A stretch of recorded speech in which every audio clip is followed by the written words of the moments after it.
Naiz irratian, bigarren kafea.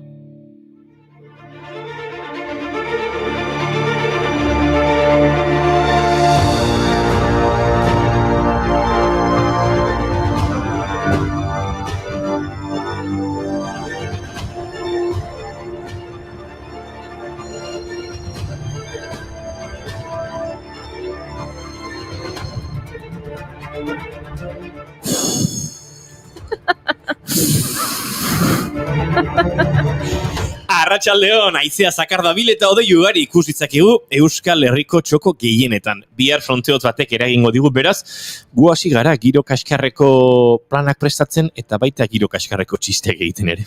Eta badakizue, kanpoan euria dagoenean, etxean pelikula bat ikuste bezalakorik ez dago. Edo zehazki dokumentalak. Bulego taldeak gure bizitzako lehen bira izeneko dokumentalaren lehen atala argitaratu zuen atzo. 5 atal izango ditu guztira eta Barbara Fernandez zinemagileak zuzendu du. Hainbeste jende elkarrekin kantatzen da gozatzen da, pentsatzi hori gure kontzertua dela, gure kantuek diela, flipantiek.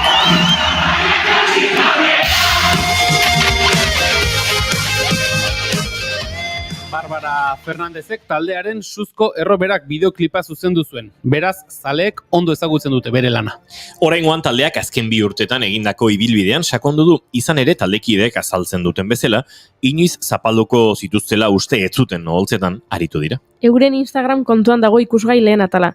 Beraz, hortxe duzu gure lehen proposamena. Zelai bakarti bat, herriaren mugarrian, zurrumurru batek apurtzen du, haraneko isila, aingerua deabruz jantzita, sorbaldaik zirika, honena galdu nahi ez badek, ezin gaitu kerretira, beso zabalik, ezea zalean, Eta Laister beste musikari baten dokumentala ikusteko aukera izango dugu astelenean, azaroaren 14an, Izarok limoiari eztia, reivindicar la ternura, Tender Rebel dokumentala aurkeztuko du Zinebi jaialdian. Zaintza eta xamurtasunaren iraultza. Ander Merinok eta Izarok berak zuzendu dute, eta Izaroren bidaia emozional pertsonala jasotzen du. Pertsona eta artista bizitzaldaketari buruzko hausnarketan sakonduz. 2022ko maiatzaren 7an Anoetako belodromoan kontzertu historikoa eskaini zuen Izarok, eta ikuskizun horretarako prestakuntza ikusteko aukera izango dugu. Calcetines altos, pies en botas, jerseys abrochados, bufandas y colchas, ventanas cerradas, cristales con vaho, charcos y gotas, balcones mojados. Leña recogida, chocolate caliente. Asko dira dokumentala egitera ausartu diren euskal musikariak. Azken finean, abestietako hitzek ez ezik, sentimenduak beste modu batera erakustea ahalbidetzen dute dokumentalek. Seguirte la pista, invierno a la vista. Eta Entol Sarmiento eta taldeak ametxetan dokumental argitaratu zuen duela urte gutxi batzuk, euren ibilbidea deskribatzen duen ordubeteko filma da, 12 urteko historia, konposizio prozesuak eta evoluzioa, kezka eta ilusioak. Hau YouTubeen duzu ikusgai, beraz, urrengo egunetako giro kaskarrari aurre egiteko plan ezin hobea. Espera, ametxetan, ametxetan, amaikote pasadira, ametxetan, ametxetan, galdu genuen beldura, ametxetan, ametxetan. Eta ezinaztu Dardara Berritxarrak taldearen pelikula, Marina Lameirok 2021 batean zuzendutakoa. Berritxarrakek geldialdi mugagabea iragarri zuenean, zaleek merezi zuten agur bira izugarri eskaini zuten. Orduan, Lameiro izan zuten bidelagun, birak zaleengan sortutako Dardara dokumental batean jasotzeko asmoz. Hainbat herrialdetako zaleak bildu zituzten, Mexiko, Japonia, Alemania, Estatu Batuak. Pasioari buruzko dokumental bada, badakizue, exigitzea zilegi den gutxieneko hori. Eta hau, filmin plataforman duzue ikusgai.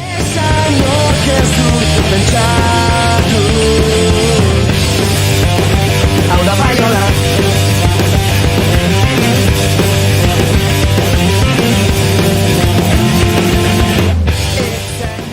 Eta denbora lerroan atzerago joaten bagara, 2006ko nomadak teixa topa dezakegu. Oreka Teixa musika taldearena. Nomadak Teixaga filmak bi musikariren nahia kontatzen du, eta zein da nahia hori? Batxala parta topaliku bihurtzea. Ez bakarrik pertsonen artean, baita kulturen artean ere. Desio horrek bultzata munduko txoko askotara bidaiatu zuten bi protagonistek soinu eta ahots desberdinen bila. Adibasiekin, Laponiako samiekin, Mongoliako estepako biztanleekin eta Saharar herriarekin. Topaketa bakoitza aparteko esperientzien iturri izan zen, eta hori erakutsi zigun Raúl de la Fuenteren dokumentalak.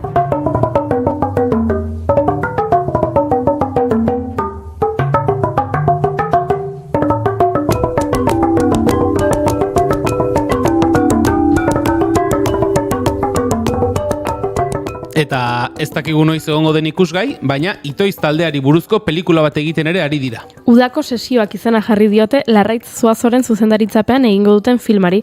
Ekoiztetxeak taldeari buruzko material ugari bildu du dagoeneko, eta horretarako argazkiak, bideo edo audio grabazioak, artikuluak edo bandarekin lotutako beste edozein material gorde duten pertsonekin harremanetan jarri dira. Iontako 20an hasiko dira grabaketak mutrikun aktore profesional zein ez profesionalekin, bertakoak eta ondarrukoak baitziren taldekideak. Amets bat bakarrik dauka, baina egun batin. Baina musika nahiko entzun dugu dagoeneko, ezta? Tira, goazen gaurko edukiekin. Unai Elorde Hidalgo dator. Ez dakit oso ondo zera saldu nahi dugun. Metabertsuan galduta ibili gara berarekin eta gaur lur hartzen dugun. Eta lur hartzeko lurrama bezalakorik ez dago. Ostegunetik larun batera egingo da Miarritzen laborantzaren inguruko azoka. Iker Elosegi antolaguntzako kidearekin ariko gara lurramaren inguruan.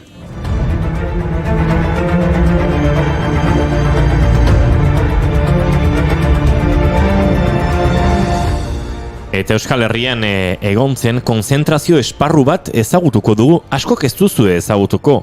Polo Beiris izena hain zuzen. Hasieran poloak jolasteko txoko elegantea, gero konzentrazio esparrua eta ondoren alemanak giltzapetzeko lekua. Hazi historioa. Ba, izue, hau guztia eta gehiago kontatuko dizuegu urrengo 2 orduetan. Azaroak 8 ditu eta aste artea da, ongi etorri guztioi, bigarren kafera, naiz irratian zarete.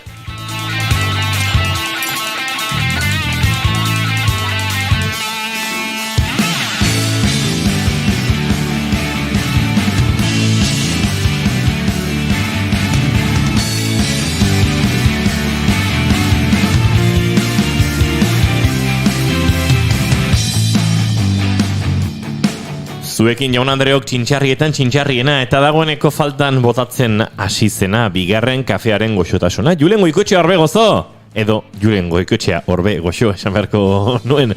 Arratsalde honetan gitorri Julen. Baita zuri ere, eskerrik asko. Kafearen goxotasuna ez du inoiz faltan botatzen, zebera da bigarren kafearen nola esango du, antitesia ez, baina... Aizu... kafearen bestaldean kokatzen den argia. Oh, wow! Goiuri ez egin zarandi, Arratxaldeon! Arratxaldeon! Ari nintzen marroi batean sartzen. Bai, sufritu duzu, Ondo atera naiz, Txak!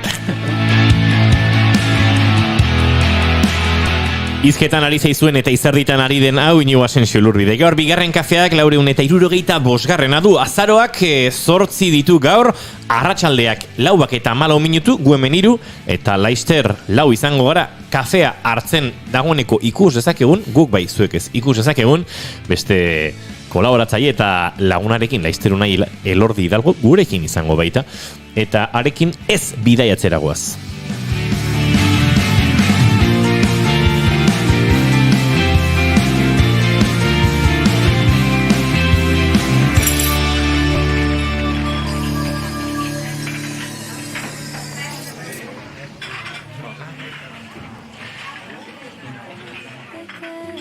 Poco pa' olvidarme,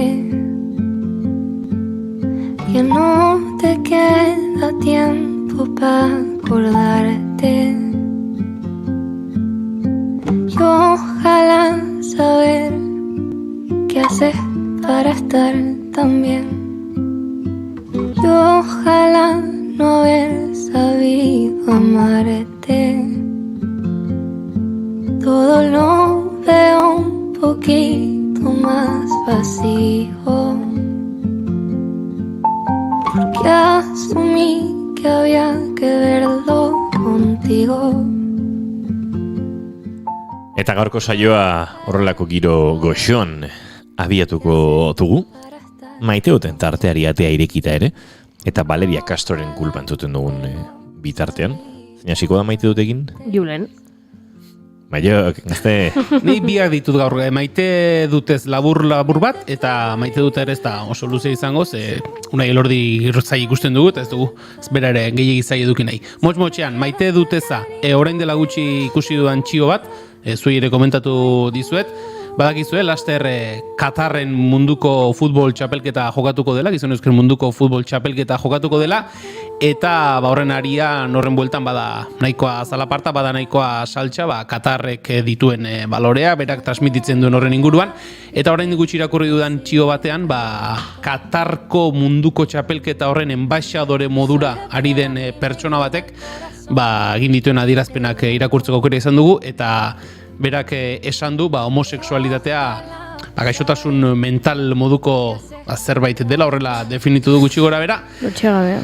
Asko direz, hainbat futbol selekzioaren konplize izaera hori ere salatzen dutenak, ez luketela joan behar jokatzera, tira hori bakoitzak bere kontuak aterako ditu, baina onartezina dena da, gauden garai hauetan horrelako leku batean futbol horrelako txapelketa bat jokatzea. Hori maite duteza, eta maite duta berriz, Malen inegozuk antitesia ipatu duzu, akaso udazkena loraldiaren antitesiare izan liteke ez, lorei dagokiena meintzat, baina nik maite dut garai honetan, behin ontxoen eta perretxuken loraldia izan ostean, izaten dugun kulturaren loraldia ez, kultur eduki, liburu, disko, da urte guztien izaten dela usta, baina garai hau bereziki, ez dakigu Durangoko azokaren atarian edo, bereziki izaten da emankorra, eta loraldi hori maite dut.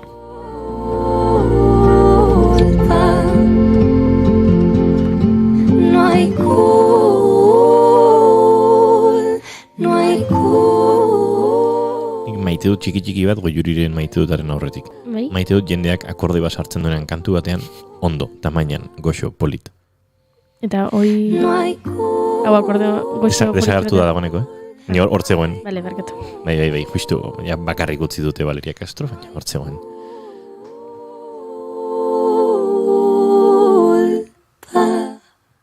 Tira Goiuri, zure maite duterako bi kantu dauzkatu hor buru. Ara?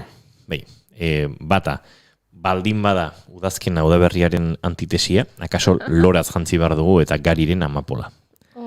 Beste aukera da, Garik badula kantu bat duela gutxi deskubritunen Iban Ferreirorekin kantuan, eta esperantzara kondenatua diskoan, zein ote naiz ni zugabe. Bi horitako bat aukeratu ezakezu. Zein ote naiz ni zugabe. Amorea deklaro nahiko dizualako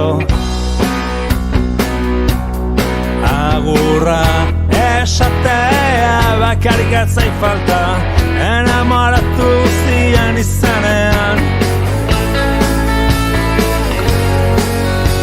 nere amorea zue lurren bezala piztan darako. Nik maite dut elkarrizketa sakonetan eta batzuetan tristeak direnetan bapatean barrez hastea. Hori asko gustatzen zait, eta atzo gertatu zitzaidan, lagun batekin ari nintzen hizketan, bere harreman erromantikoak, metamorfoseatu egin da eta forma aldatu du, eta ni ari nintzaion pertsona honi esaten, gauzatxo batzuk ez, ze pertsona hau triste zegoen.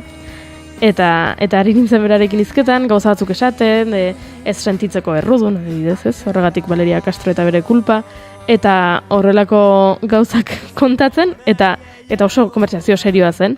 Eta batean pertsona horrek esan zidan Goiuri baino begira hau, eta kaptura bat bidali zidan. Eta izan zen, igual guain dela hilabete bat, konbertsazio iguala, baino rolak aldatuta. Ni berari esaten ari nintzaiona, bera niri. Eta orduan parrez hasi nintzen, ze bastante ridikuloa zen nire postura aldaketa hori. Beraz, maite dut konbertsazio horrelak sakonetan, bapatean, barrez hastea. Itxaso soinu horreia, zindena ez ni, zindena ez ni, zugabe, zugabe, zugabe, zugabe.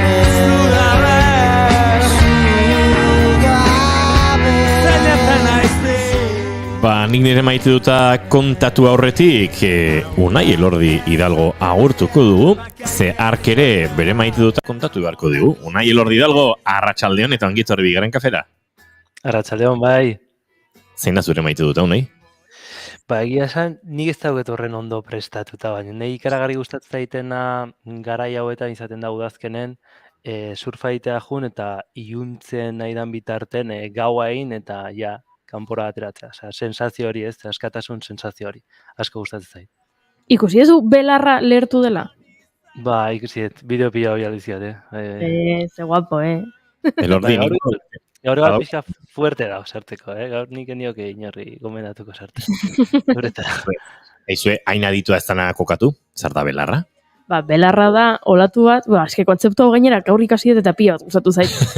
Belarra da olatu bat lo egoten dena. Eta, bueno, batzutan esnatu egiten da, eta, bueno, dago Donibane Loitzunen dago, okerrez banago, eta da, sekulako olatu, bueno, arrezife badago, eta orduan hor sortzen den sekulako olatu handia. Eta orduan batzutan lo egoten da, eta batzutan urteak pasatzen ditu lo, eta beste batzutan esnatu egiten da, eta batzu esnatu egiten. Elordi, zuk surfeatu duzu inoiz belarra?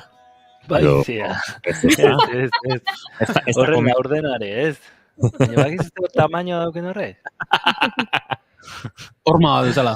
Ni 2 metrokin sobran dauket. normal. Nik erdiarekin ere bai, Unai? Ez surfeatzeko bestela, bestela, surfeatu. Aizu, maite dut horrekin bururatu zait, nik badudala hemen, de hecho, izatez, bigarren kafearen laborategien gordeta dago, hor almazenean, neopreno bat, Unai Elordik utzi zidana, aspaldi, eta eraman barko nazu surfa egitea, Elordi, baina belarrara ez, Ez lase, hori dena ondo pentsatuko dugu nahi. Txiste motin martzen ungo Juri. Esan, egin txistea. Oiuri, horrelakoak barruan ezin dira gorde, Ez. Oie, bota egin behar dira. Ez. Ez, eske za Gero- txiste oso komentari itxusia da. Bai, Bai, nekin sartzeko, bai. potolo ditzeko. Bai, aber unairen neoprenoa sartu zaizun. Sartu zaio, Ze berazioa, ez? Ez, haundia zealako, ez potoloa, Jo, oso altua bai. zealako. Ez, bida, Oso indartsua. konponketa hori berandu iritsi da. Konpontzen ezaken hasieratik. Ni altua naizela eta horren igual motz edo. Horregatik izan dut, oso altua zea, oso belarra bezalako zeazu. Baina Urteak lopo poliester reziklatukoa izaten da, orduan asko estiratzen den traje bat izaten da. Eta unaik haundi xamarra zuen eta esan zen, zuretzat egokia da, eta bai, moldatzen naiz horrekin. Esan dut.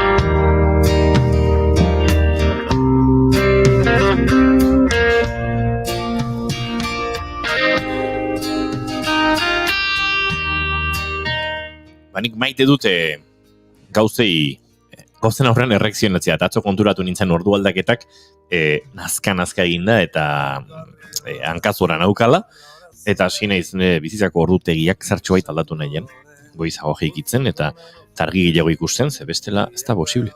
Eta gaur goizean goiz esnatu naiz, hasi naiz lanean, gero kirola egitera joan naiz, ez da gizen bat irango diten hau, honek barkatu, baina...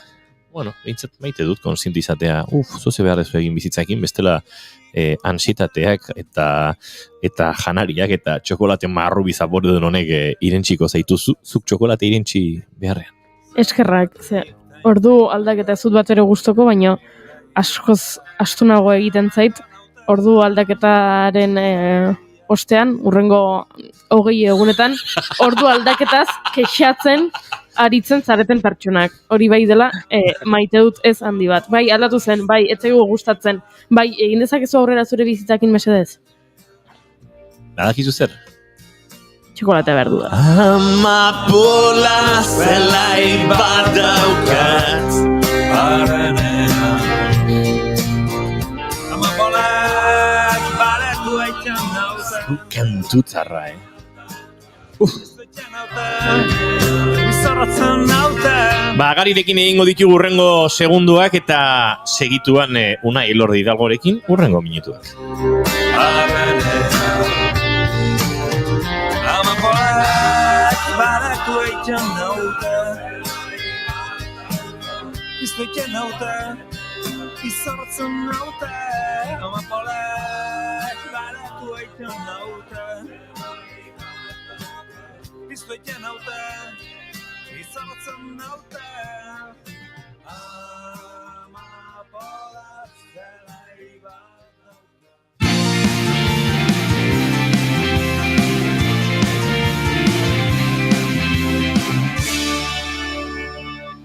Bigarrenak ez direlako beti okerragoak. Bigarren kafea.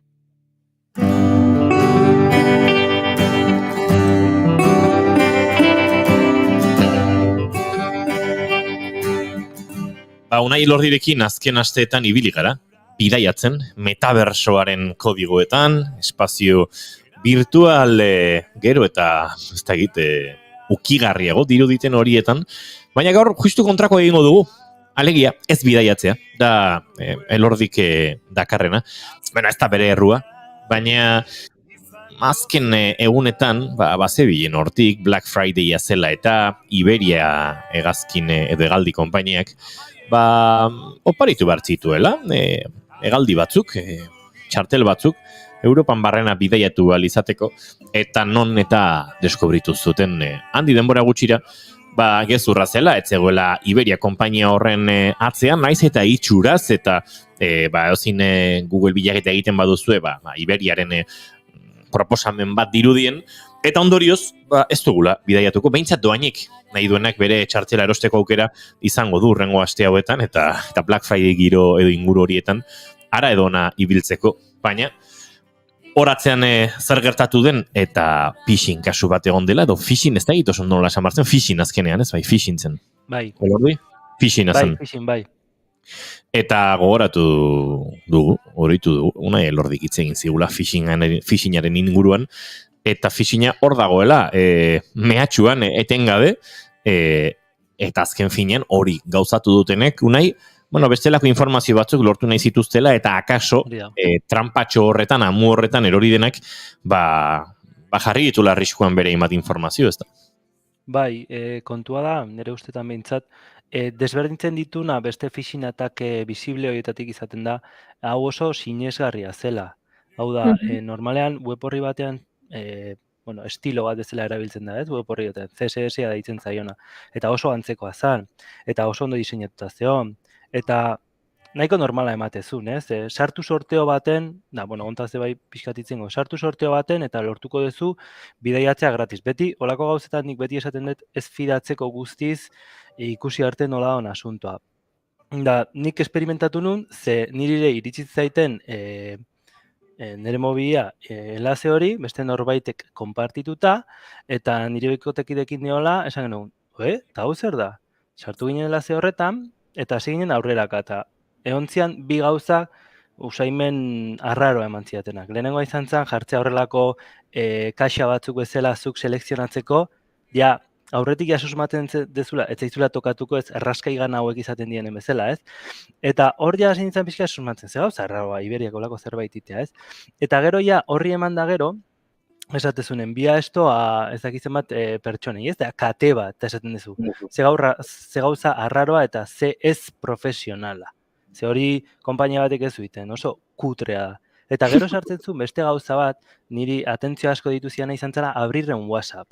Eta nik hau esango joan normalen entzulo gai. Kontu zibili hori iten dezuenean, zehari zarete web horri posibilidad emateko zuen orde zirikitziko WhatsAppa. Eta horri fallo seguridad bat izan daiteke. Ze, Androiden behintzat, ni desarrollatzen ibilitzen inguru horretan, parametroak pasa 10 ezkiezu. Eta telefonoaren zenbakia lortu zenezake. Orduan, horrekin bakarrik, telefono berriak jasoko zituzten, hola balima da kasua ez dakitela, Eta gero berriro, Vodafonetik dituko zizuten, edo dituko zizuten beste toki askotatik, espero ez dituzunak, ez? Azkenan, hori ikusten nun interesgarria. Osea, horrek susmo puntu bat eman zen, eta ez genuen aurrea jarraitu. Baino, iruditzen zaiten oso kuriosa, eta gero ikusi nun Twitterren, muitzen ari zala, eta ikusten zela buloa zala. Baina eski gero bukaeran, iristezan puntu batean, un sorteo iritzita gero esate dizizun. Bai, lortu dezu, orain ordaindu gastos de gestión. Sinesgarri izan daiteke, baina hor €3 erregalatu dituzu, ez zaizu bileterik iritsiko, eta ez zaizu ezer iritsiko. Orduan, hor beti izaten dut, neuromarketingak daukela horrelako funtzio importante bat ez, amua inenste hori, amu hori inensten dezu, eta ja zure emozioak daude borbor, esaten zerbait ona lortuko ez, zerbait ona lortuko ez, eta zeizu, aurrera gazoaz, ez nahi ezerrek zu oztopatzea. Orduan, nahi ez nahi, nik uste dut normala dela, ez, trampa horretan eroitza. You can't tell me. Zuetzinen trampan erabat erori, eta jakinda zertaz ari garen, baina jende asko eroriko zen trampa horretan, elordi, emango zion baimena, eskatzen zion guzti horri, eta orduan zer, zein da ondoren arriskua edo zer da egin? Arriskua esan genezake TPV virtual bateko konexio batetik sartzen zarenean, hau da, zure txartela sartzen dezunen toki batean, gertatu daitezke bi gauza. Nik uste dut, ziala iritsiko txartelak lapurtzea. Hau da, nik izan daitena, nik nahi bali baita horrelako web horri batekin, sartu dezaket formulario bat hortan, esaten, sartu zure txartela. Bai? Baina ez bali mazia oso ondo fijatzen, TPV virtual bat, hau da, bankura konektatu zian direktamente, desarrolladorea egon beharrean, edo formulario simple bat izan eta zuk txartela sartzea. Hau da, zuk txartela sartuko bazenu, txartela horren zenbakia lapurtu egin dizute. Ere bai. Orduan, hor de pixkat kontu zibile gara, zer bain erreztasun asko daukau txartela sartzeko ikustebelako ez digula gehiegi inporta, baino hor sartu dezakezu horrelako formulario bat nun bankura iritsi baino lehenago txartela sartu, txartel hori zuretzako gorde, kopia bat indiezaiokezu, eta gero prozesu guztia aurrera eraman. Galdu dituzu 3 euroak eta galdu dezakezu bai zure txartelaren zenbakia jakitea, bai zure atzeko kodea eta gauza guztiak. Orduan, nik horrako momentutan esaten dutena, kontuz gure impulsoekin, ze batzutan, igual, erretzak dienak ikusteko detaile txiki horiek ikustea eta konturatzea. Hemen zerbait ez dago ondo. Eta gero, bai, hemen ezer ez da erregalatzen mundu honetan. Eta Instagramen eta horrelako sorteoak ateratzen direnean, nik ez dakit ez, nik joa inor kulpabilizetea eta zer, baina normalen ez dut ezagutzen inor zerbait tokatu zaionik. Eta normalen tokatu zaionean, zer? Ez diezu galdetu gure entzulei, zeguk zozketak iten ditugu Instagramen, eta gure... Bai. Bueno, esan edetena da, horrelako... Ez que nahazmen handia dago. Orduan, horrekin iteguena etiketa estoa ez dakizema pertsonei, hori erabiltze dute API baten bitartez Instagramen, kontu guztioiek lortu eta kontu guztioi publizitatea bialtzeko. Hora, ez dakit, saria ematen da, no ez. Baina, ez dakit, hor pixkat ni ere kontu zibiliko nitzak ez askotan, igual, nik beste batzuk etiketatzea baldin baitut, eski igual nik ez nahi zu ni etiketatzea berak jakiteko nire kontu hau dela eta zuk niri bombardeatu publizitatea ez. Orduan, ez da gehiago esartu nahi hortan, porque iruditu zaila bakoitzak erabaki behar duen zerbait dela, baina kontutan hartu beharreko zerbait izan beharko litzatik ebintzat. Bueno, hori gertatu zitzaidan niri, baina mundu virtualetikat. Nire lagun bat joan zen, esango dut enpresa, ez dut esango dut. Herbalife konsulta batera, Herbalife ez dakinaren zat, uste dut jende gehienek esango dutela, hori badela estafa piramidal horietako bat, saltzen dituzte produktuak argaltzeko edo muskulatzeko, batidoa, irabiakiak olakoak saltzen dituzte. Eta nire lagun bat joan zen, kontsulta batera, kontsulta hartan saldu zizkioten, noski, ez dakitzen bat hauts irabakiak egiteko, eta eskatu zioten 15 lagunen telefono zenbakia. Eskaintzeko, beste 15 lagun hauei baita, horrelako kontsulta doainik zen kontsulta bat, eta nire izena eman zuen. Eta ozta horra maitu zen gure harremana, Nora galdu, 15 lagun, 10 segundutan, holaxe. Oso itxusia izan zen. Informazioagatik edo zure lagunak suposatu edo asumitu zuelako zuk pixua galtzeko intentzio edo gogoatzen nuela? Ez. Nire izena eta nire zenbakia emateagatik enpresa horrela susmagarri bati. Ados, ez ari nintzen pentsatzen gaur bigarren kafean zuzenean niri lodi deitu didan pertsonak. Eta lodi deitu nahi didatzure. Ez, baina ea ofenditu zen eta lagunarekin harremana galdu zuen hark Herbalifeen eskutan jarri nahi zuelako. Ez. Eta lagunak izaten jarraitzen dugu, I.A.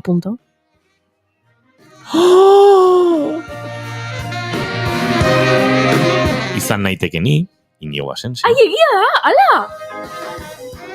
Ala, ez dut horregatik izan, Izan liteke Jokin Arizmendi. Inigo zara Herbalife-ekoa. Ez. Ui, oso gertu daukat Herbalife. Baina oso gertu. Inguruan, bata bestearen atzetik. Bai, bueno, esan behar dizuet, seriago jarrita, unaik ekarri digun phishing eredu hau Iberiarekin ikusi da, oraintxe bertan Twitterren berriro egin dutela oso antzekoa Amazonekin eta Black Fridayekin eta El Corte Inglesekin. Beraz, hemen nahiko antolatuta daude eta ze webguneak oso antzekoak dira eta Black Friday delakoaren aitzakipean ari dira horrelako phishingak egiten. Bai, nik hau eunai lehen bialdi dizut, desentetan jasotzen ditut BBVA bankuaren Bilbao Bizkaia, nola zan, Banko Bilbao Bizkaia Argentaria, hori da. Bankuaren mezuak, eta nik ez daukat konturik, bertan. Horrek laguntzen du detektatzen. Bazenua, akaso, eta gazteleraz iritsi zitzaidan, baina euskeraz haus esango luke ez. Oppo 12, hau mugikor modelo badela esango nuke, ez da? Oppo 12. Oppo 12 dispositiboa saiatu da, edo zure kontura binkulatu da, lotu da, Ibizatik eguerdiko ordu batak eta 5 minututan. Ez palin baduzu hau errekonozitzen, ziurtatu segituan, eta lotura bat dago bertan. bbva.empresas-servicio.com/diagonala, eta hortxe zenbakitxo batzuk, pixka loturari amaiera ematen diotenek. Bueno, nire kasuan, eta igual deformazio profesionala da, lehenengo susmoa, akats ortografikoak daudela mezuan. Badakite teknologo batentzako igual ez da la referentzia honena. Nik hori ikusten ditu den bagozaz, ez dezula, hau zein egidatzi du. Noski bigarrena. Asko, guztiz, da askotan egoten da, automatikoki, traduzituta, orduan, akatsak hola dijoazte. Ja, askotan... Ingelesez erabili dezakete, eta automatikoki generatzen dien tekstuak dira, hor negozio asko dago. Orduan, askotan akatsak izaten dituzte, edo ez bakarrik akats ortografikoa, baizik eta zentzu falta, edo... Hor, kontrola gauza txiki bat esateko, mezu bat iristen zaizuenean, ez dauke hainbeste autentifikazio beharrik, hau da, zuen aplikazio batean, iriste bali bat, notifikazio bat, edo korreo batek, horrek firma digital desberdina dauzke, eta horregatik, esan genezake naiz da, suplantazio identitatea existitzen dan, ez dela horren erreza, eta filtroa anti-spamak daude, eta oso landuta dago lan guzti hori, baino telefonotan, ez dago, erabiltzen dian GSM protokoloak, eta GELAU, eta hauetan, autentifikazio hori ez da existitzen. Orduan, pixka jakinda, phishinga egin dezakezu nahiko errez. Orduan, nik teknika bezala esango nukena da. Jendeak erosi ditzazke dominioak bbvaempresas.com, ez balimago erositaz, nik erosten dut eta nerea da. Eta gero nik nahetena egiten dut. Orduan, nik esango nuke, bilatu Googleen. Edo sartu zure BBVan kontua balimokezu ez erabilien da zehoi. Jun Googlea edo begiratu zure web orrialdean, zure ordenagailuakin eta ez hori trampa horretan azkarrago egiteko, ez? Azkenean bilatzen dutena, beroaldi horretan, zuk zure burua esatea, bidatu inbardez ez dakize pasadan ere kontu. Gaur ikusiet, eta hau da, hain justu Inigok esan duenaren aurkako, Inigok esan du akats ortografikoak daudela, eta hori izan daitekela, irizpide bat, zuk jakiteko, bintzat susmo hartzeko. Ikusi dut Twitterren adibide bat, hain justu kontrakoa. Omen dago orain, eta ez dakit ona iritsi den, ze mezuak ingelesez ziren, beste estafatzeko beste modu bat, dela iristen zaizula, zuri mugikorrera mezu bat, esanez, kaixo ama zure semea edo zure alaba naiz, izorretu gintzait mugikorra, eta lagun baten mugikorretik idazten dizut. Bidali mesedez dirua, ze erosi behar dut behin-behineko mugikor bat. Eta amak erantzuten zion. Lotxagabea, timatzailea, nere semeak ez dakit behin-behinekoa idazten. Ze ona. Eta horrela konturatu da ama, etzela bere semea idazten ari zena. Hori non gertatu da? Hori, ustetzela erresuma batuan. Zan, temporary hitzarekin. Eta hamak esaten zion, nire semeak ez dakit temporari ondo idazten, naztu egiten dela. Ze ona. Gero unai, pentsatzen dut horrelakoetan, orain Black Friday dator, horrelako, ez dakit, publizidade, eta horrelako eskaintza jasotzen ditugun bombardeo garai honetan, beraiek ere aprobetxatuko dutela, ez sartzea, ze akaso erresago defentsak bajuago izan genitzake, edo filtroak ez dauzkagu hain aktibo, hainbeste mezu tartekatzeko. Ez que beroaldi puntua da, azkenean konpraen kaliente esaten zaiona da, ez? Bultzatu araztea pertsonai errez utzi erosi ahal izateko, eta normalen kantitateak ez dira oso handik izaten. Eta, bueno, hor marketing pila badago, eta goza pila daude, lizitoak dira, ulergarria dira, ez dira ilegalak, baino bai Telegrameko kanaletan eta zaudenen, eta horrelako gauzak, eskenik esango nuke zentzu erabiltzea, baina batez ere gure sentimentu eta estimuluak nolabait kontrolatu ahal izatea. Izango zantze orduan, kontrolatzen igual hemen trampita dago, edo zer, eta beti gaude nolabait eksposizio puntu batean, ez bakari gure datuak, gure tarjeta bankarioak, eta egia da, bankuak, eta banku desberdinak lan asko egiten nahi dela hau ez gertatzeko, ze azkenean beraiei kalte egiten die, orduan, esan genezakezuk naizta zuri txartel bat lapurtu, seitun konturatuko ziren kanpotik saiatzen nahi dela zuri diru hori lapurtzen. Da, orduan, noizik eta bidatzen alimazu kontua hori zen gertatuko. Baina, gehien bat esaten dut, ez dakit, txikitan erakusten dizuen bezala, jende ez ezagunakin ez juten, edo lurretik karameloak ez hartzen, ez dakit, gure garaietan nola esatizigolako ez, pixkat berdina da, ez, reedukazio puntu bat, edo behintzat atento egotea. Oso aholko, honaki. Bai. Abestia sartu nahi nuen, eta pixka berandu ditxi.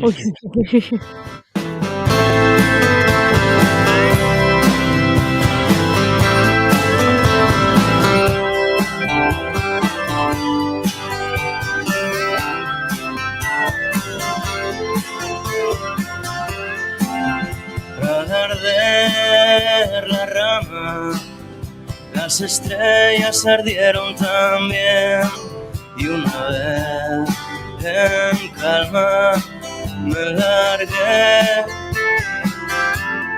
Quiero amanecer mañana como un loco después de las 6 en un hotel sin dramas. Está bien.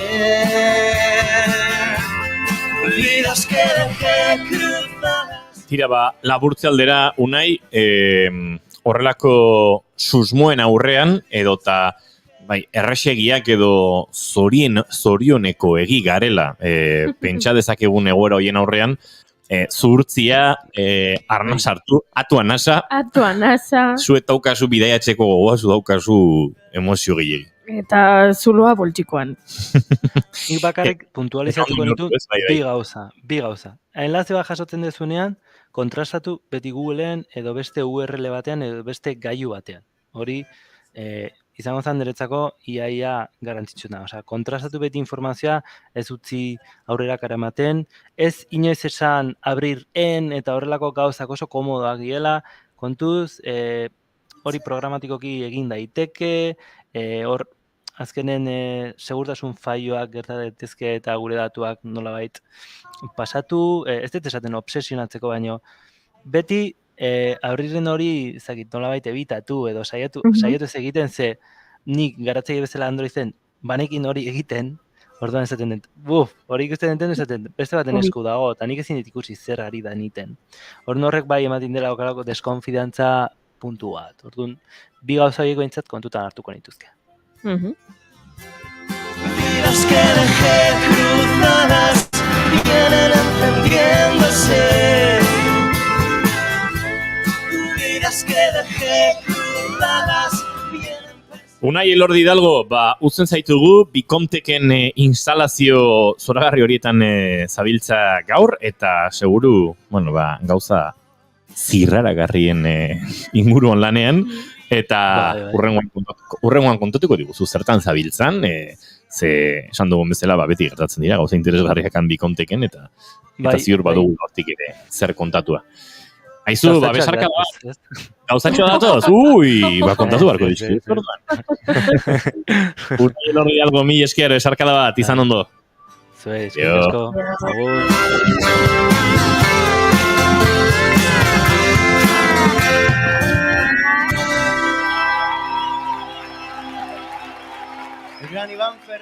Aizuek, gaur Iban Ferreirorekin daukagu eguna, baina kantu hau jarri dut amaitzeko, hain zuzen ere, tira, egon nintzelako, joan den igandean, Irungo Amaia Antzokian, Kike González ikusten, Zuren el Valle diskoaren bira aurkezpen horretan jarraitzen du, naiz eta dagoeneko aurreko kontzertutik kantu batzuk ere aldatu diren, setlista ere aldatu den, baina hortxe dabil, eta ontzen oso momentu berezia, hain zuzen ere kantu hau, Vidas Cruzadas kantatzen ari zela, bueno, aurretik esan zuen, eskaini nahi zela kantu bat publikoan zegoen gazte bati. Etan zegoen tipo bat, orentsi izena ez dut horatuko, Errioxa ingurukoa edo, eta txiki-txikitatik, bereita oso Kikeren zale zanez, haren kontzertuetara joaten zena. Eta antxe zegoen tipoa, lehenengo bigarren lerroan, oso emozionatuta. Eta olako batean, ze gertatu zen, Kikek esan ziola, San Mauro, ¿quieres subir a cantar? Zigo kantatzea? Broma. Eta tipoa en plan, broma izango da, horixe esan zuen. Eta Kikek azaldu zuenez, txiki-txikitatik, nere kontzertu mordora etorri da, beti bira guztietan, eta ez dakiz zer, eta... Etxea ordaindu dit, bere, erosituen sarrera guztiekin. Hortxe, eta orduan, mutilark esan zion. Bueno, eta igozan. Eta igozan eszenatokira, tipoa flipatzen noski. Eta hasi zen kantatzen, eta flipatuko zenukete. Ez da gita abestu ondo ere esango nuke, baino txukun, baino batez ere ze flowa, ze jarrera, oholtza gainean, Kikek atzera egiten zuen bere gitarrarekin, eta tipoa geratzen zen mikrofono hartuta rockstar baten moduan. Oso gaztetxo zela esango nuke, ez dakit, igual 21 urte izango zitun. Eta uste dut, bizizan zuela bere bizitzako unerik flipantenetakoa, ze abestia bukatu zen, eta etzen gai estrenatokitik jeisteko Kikeri besarkadak ematera joan, eta etzen amaitzen inoiz agur hori. Oso kurioso eta polita izan zen, eta tira, kontzertuak beste ezaugarri asko izan zituen, ohikoagoak noski, baina hau izan zen oso momentu berezia, eta areto guztia, Amaia aretoan 400 lagun izango ginen bertan, denak zutik, beste bat, Hugo izena zuen mutilonek. Eta beste bat eskatu, eta lako batean, esan zuen, baina ja zutik zaudetela jarraituko dugu, eta hor Kamikazes enamoradose kantura jo zuen. Eta oso kontzertu berezi izan zen, batez ere jendea borbor jarri zuen horrek. Eta antxe ikusi nituen euskal musikari asko, Kike Gonzálezen kontzertuan. Ez ditut izenak esango, akaso norbaitek ez du nahi inor jakitea han egontzela, baina euskal musikari asko eta batzuk pentsatuko zenukeenak Kike González aleak direla, beste batzuk berriz sorpresa pixka bat, hemen zara, ze gauza, ze ona. Eta, bueno, gero egia da musikari bakoitzak badituela bere fetitxeak, gogoan dute bidertzean oso zaleak ginenean, Julen Goikotxeak Carlos Arantzegiri begira goten zala, eta ni Jose Rasenperenari begira, ez? Eta gero, bidertzearen kantuak gustoko genituen ere hori ezin ukatu, baina, kaso hontan ikusi nituen musikari horien artean, akaso bazegoen, ez dakit, Jakob Regilon kontrabajoan eta bajoan ikusi nahi zuenik, edo Edu Olmedo baterian ikusi nahi zuenik, por cierto, Julen, haze bateria puska ikusi duzu Edu Olmedo zuzenean? Bai, Donostian. Itxau Rondon uste dut ikusi nuela. Eta gainera zuzeneko en directo radio station edo zuzeneko zoragarri hori ere, berak jotakoa da. Beraz, norberak izango zituen horre bere gogoko kantuak eta bestelakoa. Eta esan duzu, aipatu dituzun bi musikari, Carlos Arantzegi eta Jose Rasenperena, bere garaian Kikerekin arituak. Egia da, igual inoiz kontatu dugu. Aizu hemen daukate Ugoren bideotxo bat, eta jarri gengo dizuet, eta ja gauza serioetan murgilduko gara entzule, lasai. Baina... Hugo kotxaua. Aizu, Hugo flipatuta dago da oraindik. Ez dakit, Hugo espalin badaukazu oraindik bideorik, bidanik grabatu nen bat, akaso gehiago entzungo zein niri kantatzen Hugo hori baino, hori ere... Haupa, Hugo. Hori ere aukera bada, ja ba... Zaitu ezagutzen, baina maite zaitu Hugo. Hau da, Hugo.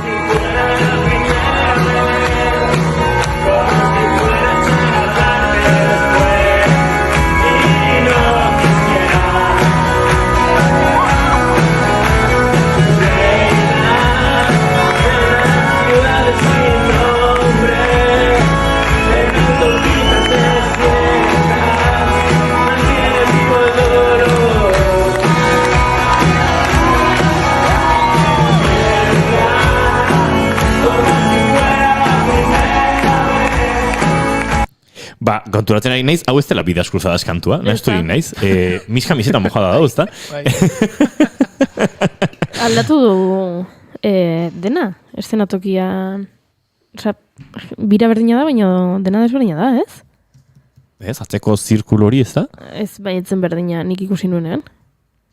Zut Victorio Eugenia ikusi zenuen. Bai.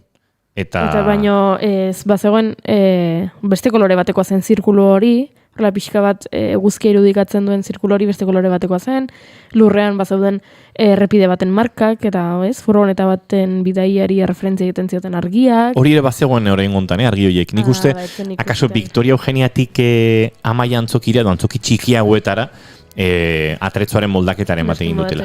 Bai, baliteke. Aizue, bajo Sarra Senprena pianoan zegoela, Carlos Arantzegi etzago girontan, Toni Jurado da baterista, ajuste de cuentas diskotik, Mis camiseta mojada, Kike González, eta bagoaz arratsaleko bostetara bidean.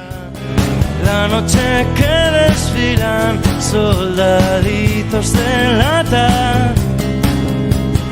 No te despidas, no te derritas, mis camiseta mojada. Veo tus ojos tristes con la cara desencajada. Hieren la piel de tigre de tus botas gastadas. No te compliques cuando aterrices sobre la hierba mojada. Tiembla como si fuera la primera vez, como si fueras a largarte después y no quisieras. Reina en las ciudades sin nombre, en autopistas hambrientas, mantienen vivo el dolor.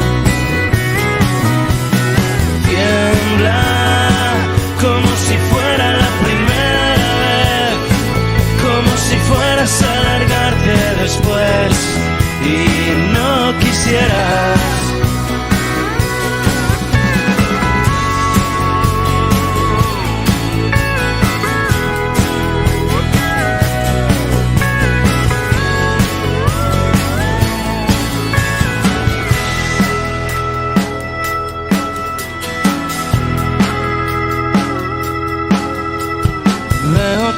Botas frías y papeles pintados. La noche que te fuiste yo salí disparado. No te compliques cuando aterrices, es un terreno embarrado. Tiembla como si fuera la primera vez, como si fueras a largarte después y no quisieras. Reina en las ciudades sin nombre, en autopistas hambrientas, mantienen vivo el dolor. Tiembla como si fuera la primera vez, como si fueras a largarte después y no quisieras.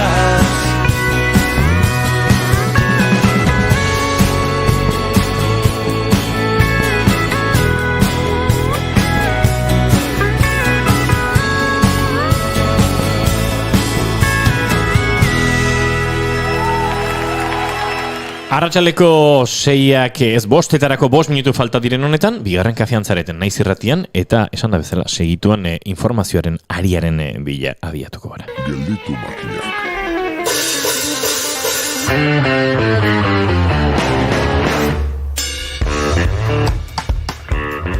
Laborantzarako aproposak diren lurrak hormigoiz estali nahi dituzte.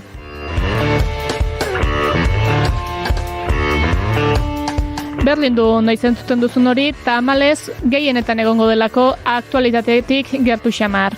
Lehen madari eta eskarolak gertatzen ziren lurretan dabiltza garabi eta eskabadorak. Baratzurietatik baratzurrietara igaroak gaude. Eskerrak baden bere patua erloiak jotzea ez dela sinesten duenik eta horren aurrean altxatzea erabaki duenik. Adibide askoren artean dago Marienia ezunki kolektiboa. Kanboko hirigintza plana aldatzearen ondorioz, Marieniako lurrekin espekulatzea eragutzi nahi duena. Arantxa Idieder, Amaia Beirri kolektiboko kidearekin izan da, gaia xeago lantzeko.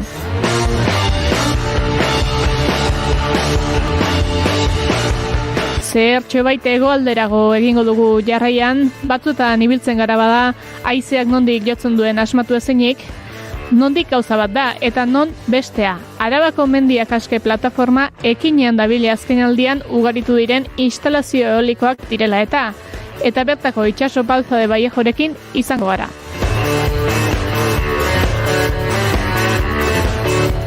Musikari ere egingo diogu tartetxoa Ikerren gomendioaren txanda baita.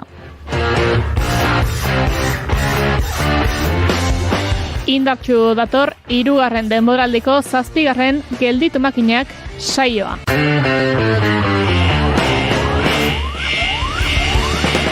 Jada entzungai duzue gelditu makinakeko azken saioa, gure webgunean eta podcast plataformetan.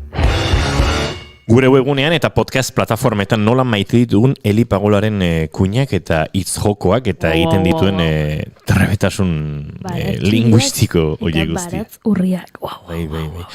Baina iaia hainbeste maite dugu Estitxu Pinatxoren gramofonoa. Gramofonoa, Estitxu Pinatxorekin. Eta gaurko egunean, Mississippi John Hart, blues abeslariari buruz ere solastuko gara. Blues musikaren aintzindarietako bati buruz. Bere izena, Mississippi John Hart, jakina bere izen artistikoa da. Benetakoa John Smith Hart da, Mississippin jaioa eta hortik goitizena. Musikari estatu batuarra izan zen, blues generoaren ikuspegi orokorra zabaltzen zentratu zena. Haurtzaroan abeletxe batean lan egintzun eta blueseko izen haundienen grabazioak aditzen ematen omen zitun orduak.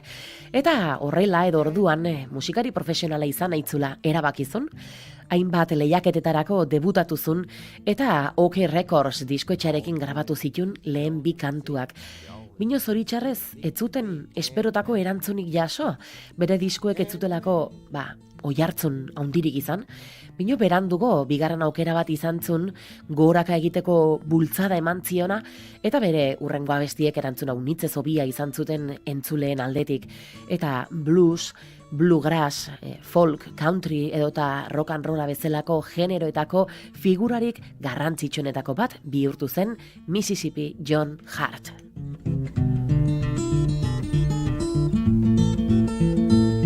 Oh, yes, the candy don't melt away. Just gets better, so the ladies say candy man. Jada entzungai duzue gramofonoaren azken saioa. Gure webgunean eta podcast plataformetan.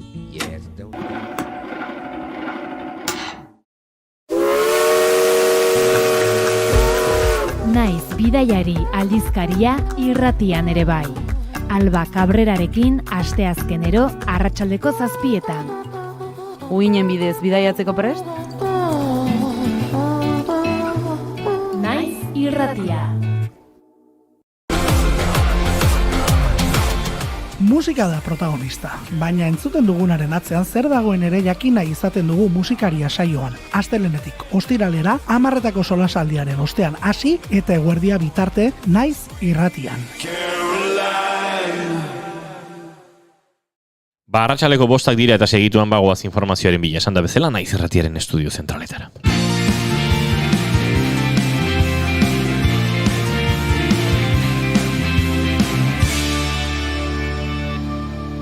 Emaiozu 2. aukera bat egunari. Naiz irratian 2. kafea.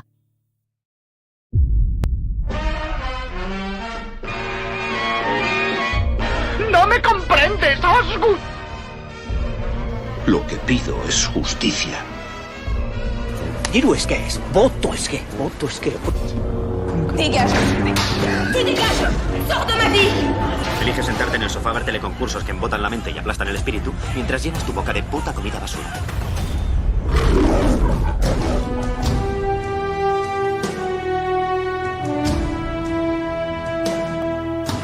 Hemen da, iritsi da. Espero zenuen irrasaioa. Bilintx. Zineari buruz jakin nahi ez zenuen guztia. Orduko 60 spoiler baino abiadura biziagoa. David Lynchek aurkeztuta estreinakoz Naiz irratian. Ez dago konfirmatuta, Maite. Konfirmatuta David Lynchek aurkeztuta. Hilabeteko 2. igandean, arratsaldeko 8:00 eta zuzenean ezin baduzu entzun. Orain zer.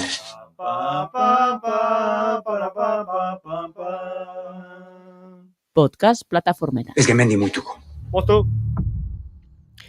Gu ere ezkaramen mugituko, baina esan da bezala Naiz irratiaren estudio zentraletara goaz, Egoi Belategi lankidea handugu eta Egoi Belategi arratsaldeon aurrera. Baita zoi ere, arratsaldeon.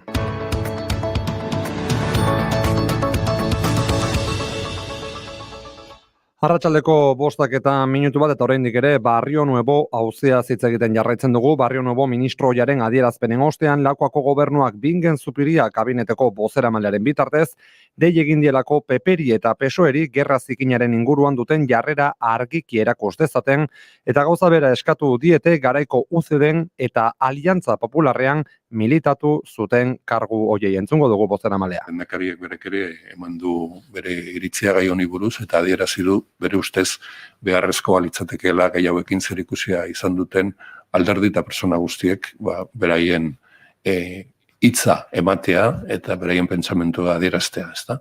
Eta bereziki aipatu ditu Espainiako Alderdi Sozialista, UCD, Aliantza Popularra, Partido Popularra, Mariano Rajoy eta Felipe González. Lakuako gobernuan EAJak bazkide duen PSren inguruan ere hitz egin du Zupiriak esanez, Idoia Mendia bigarren lehendakariorde eta PSko kideak gaurko honetan astearteko gobernu kontseiluaren bileran irmoki kritikatu dituela Barrio Nuevoren hitzak eta eneko anduez idazkari nagusiak egun bat lehenago esandakoarekin bat egiten duela erabat. Idoia Mendia lehendakariordeak adierazi du Euskadiko Alderdi Sozialistaren postura gai honetan argia eta garbia dela, eta atzo adierazi zuela hitzez eneko andueza Euskal Sozialisten idazkari nagusiak eta gaur berak iritzi artikulu baten bitartez. Eta azpimarratu du, kasu honetan argi ikusten dela, naiz eta Barrio Nuevo ministroiak epaiketa bat izan zuen eta gartzela zigor txiki bat ere igaru zuen, ez duela egin, kasu hauetan naztuta dauden personek egin beharko luketen bidea egindako mina errekonozitzeko eta onartzeko. Hoxe, Lakuako gobernuaren iritzia Nafarroako parlamentura begira, esango dugu ez dela ados jarri Barrio Nuevoren adierazpenak kondenatu edo arbuiatzerakoan. Espainiako ministroiak gerra zikinen izan zuen eginkizuna aitortuz esandakoen aurkako bi adierazpen instituzional eztabaidatu dituzte parlamentuko taldeek, baina esan bezala ez dira ados jarri hauen inguruan. PSNek geroa baiketa ezkerrak violentzia guztien aurkako gaitzespena idatzi dute aurkeztu duten testuan, EH Bilduk arbuiatu aditzagatik erabiltzea eskatu du, baina Navarra Sumak eta PSNek ez dute halakorik onartu eta ondorioz abstentziora jo du koalizio abertzaleak. Beste adierazpen bat zegoen, eta guk planteatzen zen, lehenbiziko puntuan guk planteatzen genuena, baina bigarrenean berriro egon gara izjoko batean, kondena, retxazo gora eta bera, eta horrengatik guk eskatu dugu planteatzea eta onartzea Nafar parlamentuak errefusatzen zuela violentzia guztiak eta elkartasuna violentzia guztiekiko. Arratsaldeko 5 minutu ditugu, hause dena momentuz, badakizue informazio gehiagorekin, itzuliko garela 6-etatik aurrera, kasunetan informazioaren ariaren 3. edizioan, eta honen bestez, konexioa itzultzen digu bigarren kafeari. Gero arte. Naiz irratia. Eskerrik asko Egoi Belategi eta esan da bezala arratsaldeko 6etan informazio gehiago eta sakonago ariaren tarte horretan informazioaren arian gu bagoaz atzera begira jartzera, baina akaso askorentzat ez ezaguna den zerbait deskubritzeko edo.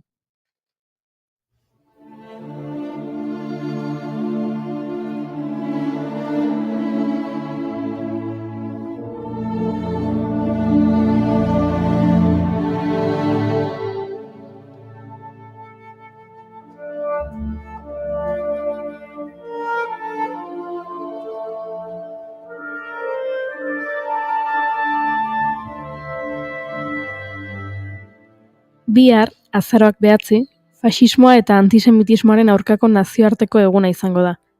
Guk eguneroko borroka bezala sentitzen dugun arren, bihar hartuko du ofizialtasuna egutegian. Izan ere, azaroaren 9 egun garrantzitsua da historia faxistan, orduan gertatu baitzen kristal hautsien gaua. Kristalnak edo kristal hautsien gaua erregimen naziak koordinatutako gertaera antisemita bat izan zen, judu jatorriko pertsonen aurkakoa. 1928ko azaroaren 9 gauean alderdi naziko talde paramilitarreko kidei, SSSA eta gazte hitleriarrak, komunitate juduen aurkako erasoa agindu zieten. Sinagogak erre eta negozioak suntsitu zituzten juduen hierri eta etxeetan kalteak eraginez. 100 judu hil zituzten gau ilun hartan, eta milaka zauritu eta espetxeratu egin zituzten, gero kontzentrazio esparruetara bidaltzeko. Gertaera hau, gizateriaren historiako genozidiorik ezagunenaren hasierak bihurtu zen, holokaustua. Iniz baino garrantzitsuagoa izango da egun hau aurten mugimendu arrazistak, fasistak eta neonaziak ugaritu egin baitira Europa osoan. Badirudi boterea berreskuratzearekin bat lotxa galdu dutela, eta konturatu gabe eskuin muturra etxeko sukalderaino sartu zaigula. Horregatik, iniz baino zentzu gehiago hartzen du Auschwitz-Birkenau kontzentrazio esparruan dagoen kartelak. Bere historia ezagutzen ez duen herria, ura errepikatzera kondenatuta dago.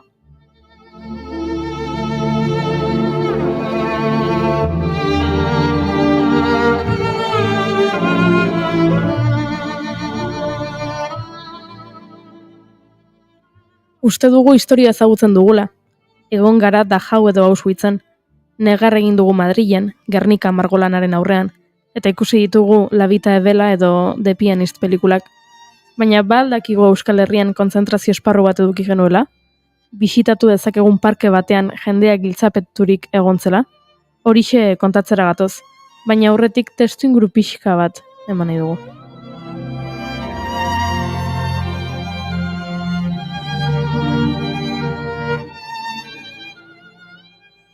Mila 1939ko iraiaren 3 Frantziak Alemania naziari gerra deklaratuz geroztik, Ipar Euskal Herria gudan murgildu zen.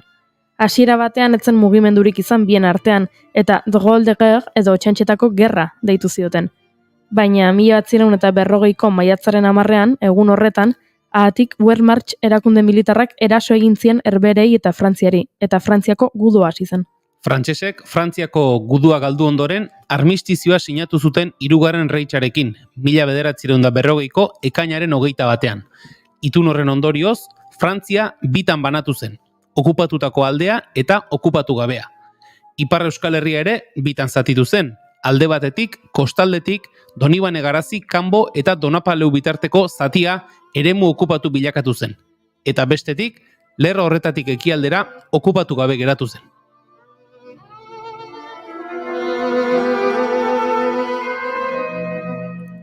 Ipar Euskal Herriko egoera ezoiko bilekatu zen oso, pentsa, Baionako bestak ez zituzten ospatu, hau da marka. Baina festa eza baino egoera ezoikoagoak bizi izan zituzten Euskal Herritarrek garai haietan. Eta ahotsak egitasmoari esker ezagutuko ditugu horietako batzuk. Pentsa, adibidez, Estefana Irastorza endaiarrak anekdota bitxi bat du. Soldadu alemaniar batek etxeko iarra ikusi eta ura jan nahi zuenekoa. Horritzen naiz, endaiat sartu zien eguna. Juina zen. Juina zen 26 edo zerbaitola. Belarretan aizen, denbora eginen, denbora eder bat zen, denbora bero bat. Eta aita eta aizpaguziak belarrak idortzen eskuzi egiten baitzen denak, arrastelakin eta den eskuziten zien. Eta ama bakarrik, etorri zizaion, soldaru aleman bat. Eta deskribatzen zuen amak, gizon eder bat, mutil eder bat erraten zuen. Eta egia da lehenbiziko alemanak zigarri mutil ederrak zien, gizon ederrak zien. Eta etorri da, eta ikusi du oilarra ateaintzinean, terrana ura behar duela jan. Ura nahi duela hiltzia eta arek jateko.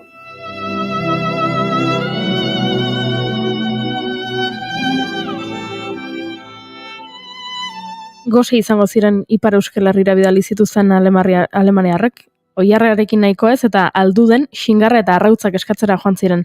Leon Aranbeleen etxera eta euskaraz eskatu gainera. Nik usitut eta gure sopaldean zinerreta arrautze galdeiten, eta 6-7 aleman zinerreta arrautze eskuaraz erreiten, zinerreta arrautze. Hati gero pagatzen zuten, Pagatzen zuten? Sos gehiago zuten mentu bezek? Biztan da zuten sosa, alemani bazuten sosa. Oitzen iz ahatzi ere salduik. Eta ez zela libro, ordeon, errekizien baitzen, paperrero erbetzien, da gordeka alemaner salduik. Ek pahatzen baitzuten gehiago. Zer ziren soldado xinkeak, ez ziren... Hemengo erreiten zuzen, tristioan nok ziela. Berziago ino, behostia.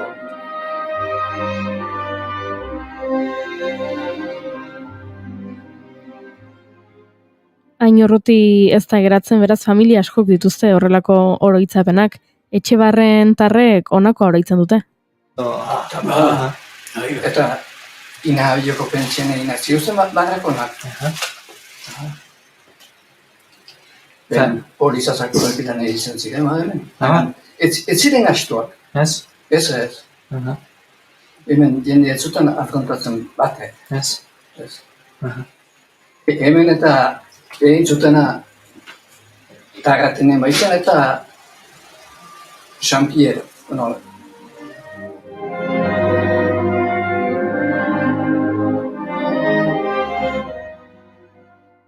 Alde batetik ederrak zirela, bestetik xingarra eta arrautzak eskatera behintzat euskeraz joaten zirela, edo ez zirela iparraldeko euskaldunen artean oldartzen, baino tira, pasarte horiek nahiko azalekoak izan arren, nahiko arinak izan arren, guda beti da guda, eta ondorio latzak utzi zituen gurean.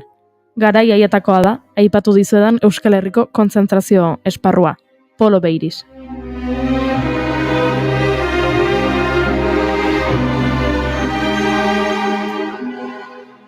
Bai, poloan jokatzeko eremu dotore eta eder bat, milaka pertsonen infernu bilakatu zen.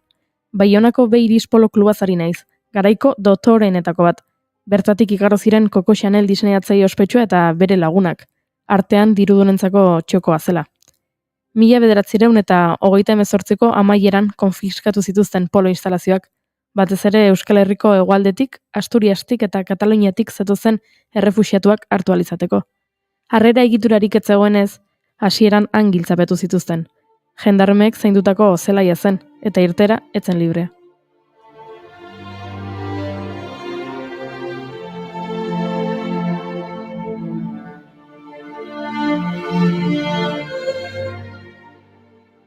Ehunka errefuxiatu igaro ziren Polo Beiris zelai hartatik, baina batez ere emakumeak eta haurrak ziren. Gizonak auzolandegietara bidali zituzten iparralderago edo Perpinjara, Katalunia iparraldean. 1900 eta 39ko iraiaren 30ean, errefuxiatu horietako 257 mugara eraman zituzten eta Frankoren erregimenaren esku utzi zituzten, eta urrian zelaia itxi egin zuten.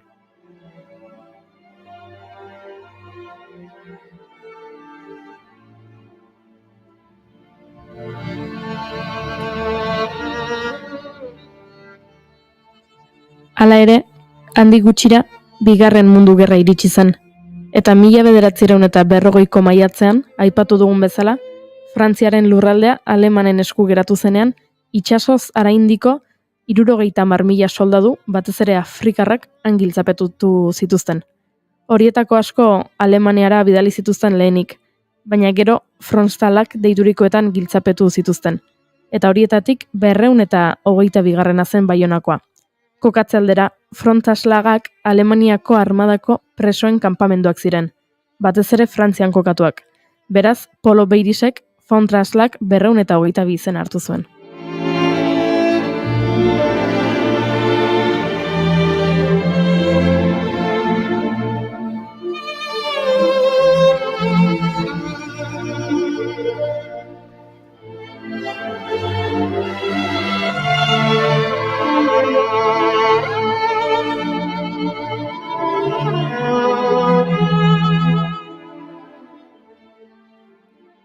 Mila 1941 apirila eta maiatza bitartean giltzapetu zituzten bertan milaka afrikar. Noski, alemaniarren gizon idealaren ideiatik oso urrun zauden. Gehienak Magrebeko herrialdekoak ziren, eta 125 Sahara hegoaldekoak, naiz eta orokorrean senegaldarrak esaten zitzaien.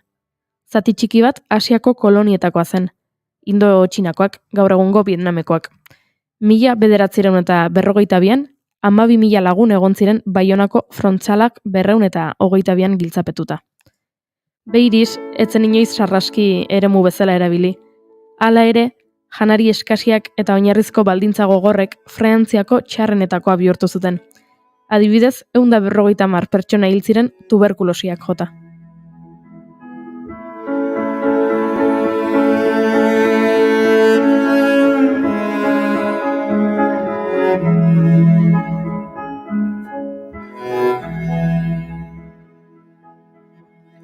Mila 1944aren ondoren, Alemaniak Frantziako estatuan okupatutako lurrak galdu zituenean, Polo Beiris alemanentzako kartzela bihurtu zen.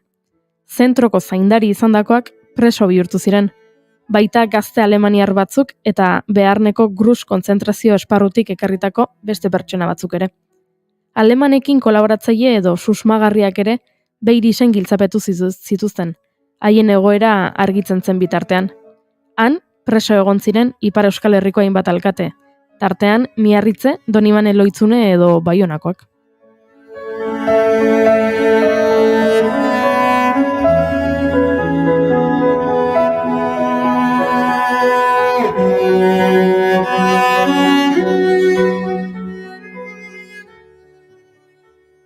Zein da historia honen amaiera?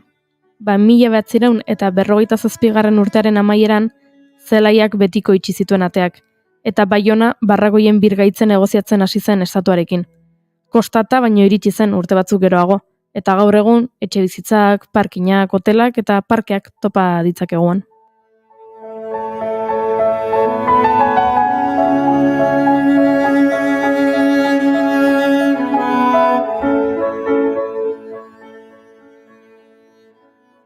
Eta nola jakin dugu guk hau guztia? Duela 10 urte, Collectif pour la mémoire du camp de Beiris sortu zutelako. Kolektibo ez hain berri hori 2012an sortu zuten, memoria historikoa berreskuratzeko helburuarekin. Horretarako, hainbat elkarte eta pertsona bildu ziren, ez jakintasuna oraindik oso nabarmena zela salatzeko. Beraiei esker, ahotsak kolektiboari esker eta urteetan honi buruz idatzi duten kazetariei esker, ea pixkanaka denon artean gure herriaren historia ezagutzen joaten garen.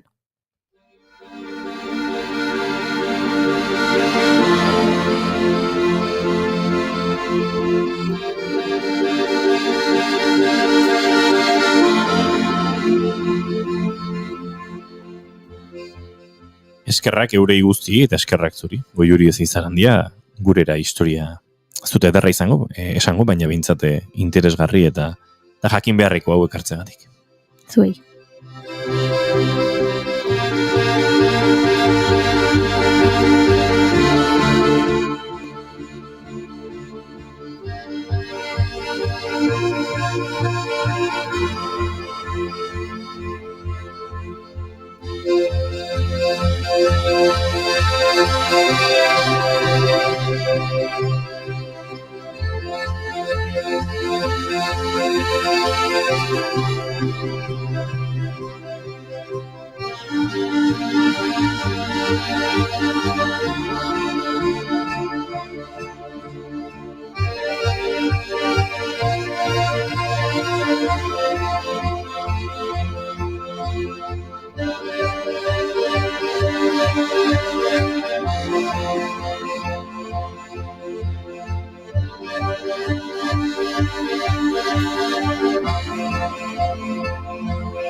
Arratsaldeko 5:22 eta gu bagoaz aurrera hemen bigarren kafean.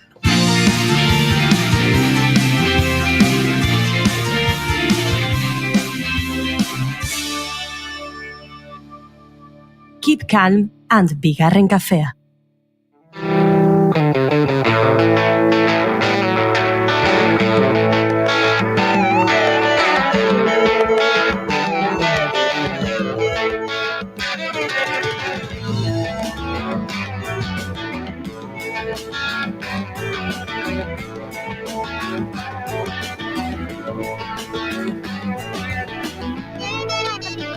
Been out on the road about 6 months too long. I want you so bad, you can't hardly stand it. I'm so tired, and I'm all alone. Won't send me together. That's it, I'm coming home to your love.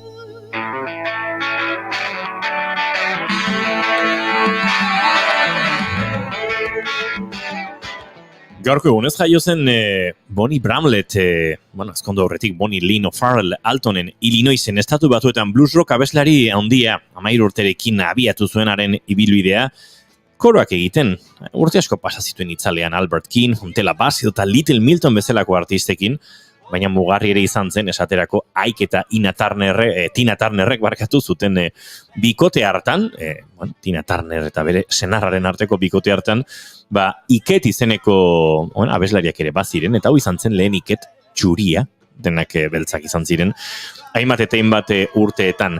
Entzuten dugun kantu hau, Coming Home, Delaney and Bonnie proiektutik, hain zuzen ere, bere senarra izan zenaren proiektutik hartutako kantua da, eta hortxe aritu ziren, hainbat urteetan, Dian Be Together bezalako diskoak egiten, eta haren bakarkako ibilbidari heldu aurretik, senarrarekin kantuan.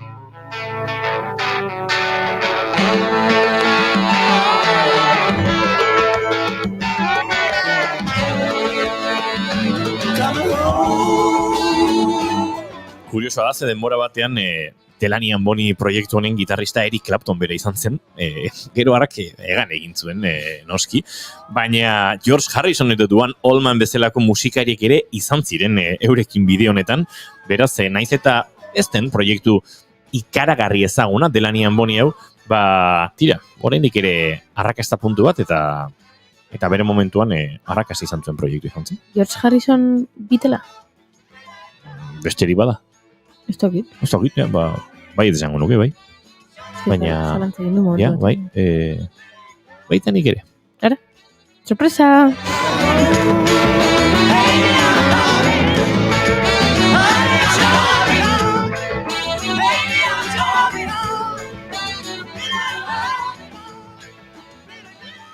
Egia esan zalantzan utzi daztu, egia da Britaniarra izan da, estatu batutan ere bitelek izan dutela, euren arrakastat, euren maila, baina... Badakizu nork erantzun dezaken. Nork? Maite Bidartek, oso biteltzalea da eta. Bai, baina ez dakit galdera kuriosoa dago, Arrapatu zaitute, Bai. Esango nuke baietz,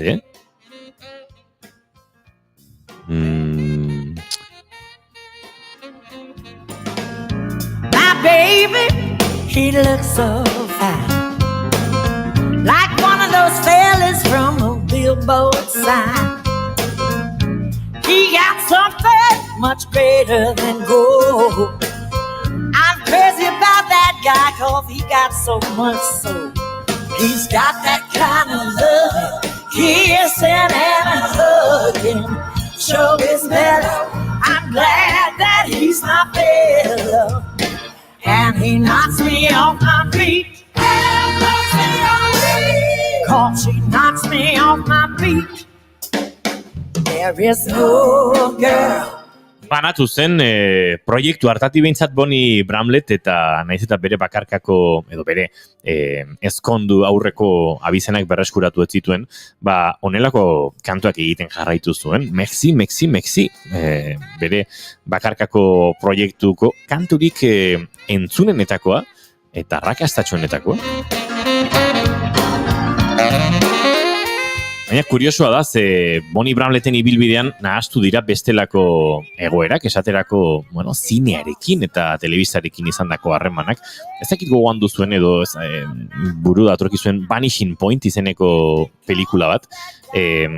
Olako road movie nahiko arrakastatxua izan zen, eta batez ere generoan izan zuen, olako puntu ikonografikoa. Eta kuriosoa da, ze bertan Richard C. Sarafianek zuzendu zuen pelikula honetan esan daiteke, historiako lehenengo soinu banda osatu zela, rock musika protagoniza zutela. Eta bertan Delanian Bonnie zeuden, Bobby Boyle zegon, Big Mama zegon, Jerry Reed eta bestelakoak, eta egia esan, arrakasta handi izan zuen, baina ziurrenik Bonnie Bramletten paperik esanguratsuena Andrew Davisen The Guardian pelikulan izan zen, Kevin Costner eta Ashton Kutcherrekin 2006an paper txikia egin zuen, ez dago protagonismo ikaragarria, baina horrelako lanak ere egin ditu, Fame izeneko telesaian eraritu zen, The Doors pelikulan, kamarera lanetan, zineari bere bideare eman zion. Ni famatua banintz hori egingo nuke. Abeslari famatua banintz, deituko nuke estudio guziatara, esateko izunik pelikula honetan agertu nahi dut. Emadia zuen papertxo bat. Ez da txarra.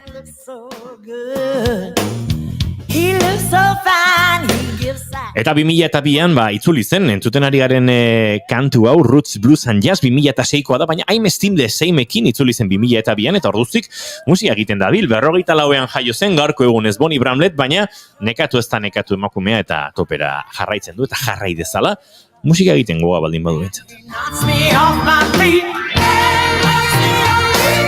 Cause he knocks me off my feet. There is no girl in the whole world that can love him like I do.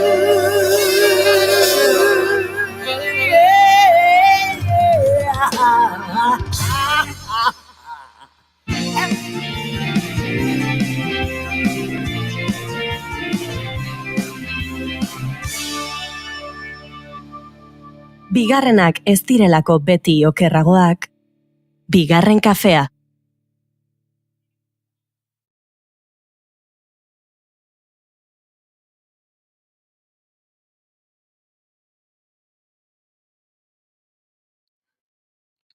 Bai, gure konturatzen ari gara, ez zaretela entzuten ari, hau segituan konponduko dugu, edo konpondu beharko dugu, ze ez dakigu oso nozeragatik, ez duzuen entzun beharrekoa, baina segituan esan da bezala, hau konponduko dugu, eta zuek gu entzuteko moduan izango zarete.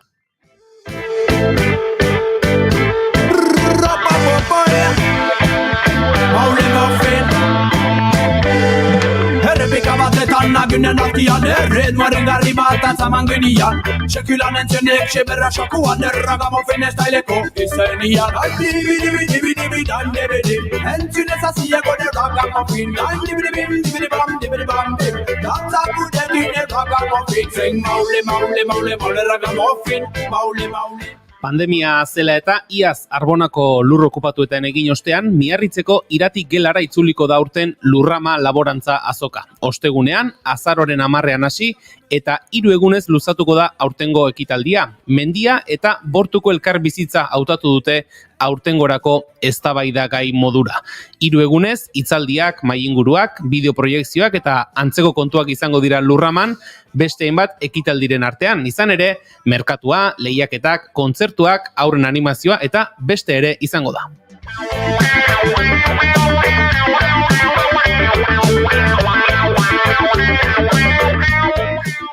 Hiru egunetako egitarau bete hori eta Lurramaren ingurukoak hobeto aletzeko, ekimenaren antolatzailea den Euskal Herriko Laborantza Ganberako koordinatzaile orokorra eta mugazgaindiko harremanen arduradun den Iker Elosegi gonbidatu dugu bigarren kafera. Arratsaldeon eta ongi etorri, Iker. Bai, arratsaldeon. Bueno, dena prest, ostegunetik aurrera Lurramaren ekitaldi berri bati hasiera emateko? Dena oso prest, dena milimetrorako dena prest. Bueno, hori oso baikor izatea da, ezta? 2 egunen faltan guztia prest duzuela izatea, horrek esan nahi du atzetik lan asko dagoela. Bai, ez daude hain prest, baina badugu ohitura azken aldian, azkenez 17. aldia da, Lurrama bat antolatzen dugula, beraz, beti azken momentu arte gaude gauzak ezin bukatuz, baina baikor, ongi pasatuko da orain arte bezala, dudari gabe. Iker, elkarrezketan zehar joango gara pixkanaka egunez eguneko egitaraua errepasatzen, aletzen, baina orokorrean esan da, zaila da, 3 egunean zuen egitaraua baina gauza gehiago biltzen dituen programa bat prestatzea? Azkenean Lurramaren helburua zer den berra ikusi, Lurrama sortu genuen duela 17 urte orain Euskal Herriko Laborantza Ganbaran, eta jendarteari erakusteko zer zen etxaldetan den errealitatea. Eta etxaldetan den errealitatea erakusteko gauza asko antolatzen ditugu, etxaldeko abereak erakustea, ganadua eta abar, baita ere ongi jatea, pesta egitea, aurrendako eta jostalekoak izatea, baita ere ikasteko lekuak, azkenean oso anitza da. Eta emeki, da Kristoren eta egitarau bat sortzen dela, baina beharrezkoa dugu gure ustez hau dena egitea, laborantza herrikoia zer den transmititzeko baserri munutikan, azkenean hiribundu bat. Aipatu duzu, Iker, 17 urte badirela da, 17 ekitaldi Lurramarenak, pentsatzen dut 17 urte hauetan mundua, gizarte eta gu aldatu garen bezala, Lurrama bera ere aldatu dela, bilakaera bat izan duela 17 urte horietan. Bai, noski, hastapeneko Lurrama orain gogoratzen gehiarik nola antolatua izan zen erokeri bat, izan zuen Kristoren arrakasta, 4 egunez antolatu ginuen, Baionan, 30.000 jende baino gehiago bildu zen, izan zen, ikaragarria izan zen, jendea zai oren erdi batez, behi bat, zerri bat eta bestakit behor bat ikusteko. Orain ikasi dugu, gure lehen arrakasta hori nola kudeatu, nola hobetu, eta urte guztizari gira gauzak hobetu nahiz, eta ikusiko, aurtengo eta ekitaldi honek zer arrakasta okaren duen. Eta Lurrama bera aldatu den bezala, pentsatzen dut urte hauetan guztietan, aipatu dugun bezala, antolatzailea Euskal Herriko Laborantza Ganbera izaki, Ipar Euskal Herriko laborarien egoera ere 17 urte hauetan, orain 17 urtetik ona aldatuko zela. Ez dakit, onerako, txarrerako, konta iguzu nolakoa den egoera une honetan. Bai, egoera aldatzen da, urte aldatzen den bezala, urte bat gehiago biltzen dugu, gure bizkar gainean, eta hori nabari da, 17 urtearen buruan, dudari gabe. Baina ikusten duguna da, Lurraman parte hartzen duten laborariak eta eien ganaduak hartzotenak eta bada errelebo bat, jende gaztea heldu da, Lurramaren ilusioarekin ere bai, ikusten dugu, eta belaunaldi aldaketa zerbait, maila hortan ere bai. Gero egia da, eta laborantzaren egoera aurten oso berezia da, krisia egoera batean gaude, hau ez da Ukrainaren gerlaren ondorio zuzen bat, hau lehenago hasia dago, eta COVID-aren pandemiaren ondorioz hasien inflazione sistema hori eta bereziki espekulazione finanziario baten ondorioa dena, hori bete-betean harrapatzen ditu laborari etxeak, denak, etxaldeak. Eta beraz, gure aurtengo erronka izango da baita ere, ilusio pixka bat emaitea, gogo indar berritzea nonbait laborari mundua. Guk badakigu horren segurtapena badugu, laborantza herrikoia deitzen duguna autonomian garatua eta etxalde tipiak garatuak eta nonbait balio erantsia etxaldeetan utziko duen produktuak egiten dituena, inguramena zaintzen eta abar horrek duela geroa. Eta krisiak zailak izanik ere, betxatzen dugu iraunkortasunari buruz, eredu horrek duela aterabide bakarra. Modelo industriala bukaera batean dago. Aspaldi erreten dugu hori, ez dakigu noiz gertatuko den, baina gu hortaz konbentzituak gira. Aipatu duzu, Iker, belaunaldi gazteak nolabait ere erakartzea lortu duzuela, belaunaldi aldaketa hori ematen ari dela, horrek badu meritua, izan ere, gero eta gehiago entzuten da, ezta? Jende gazteak, nahi duena dela lantegi batean edo bere orduak lan egin, eta hortik aurrera bizitzaz disfrutatu. Gaur egun bizitza disfrutatzea ulertzen den moduan, baina laborarien jarduna egia da oso lanbide lotua dela.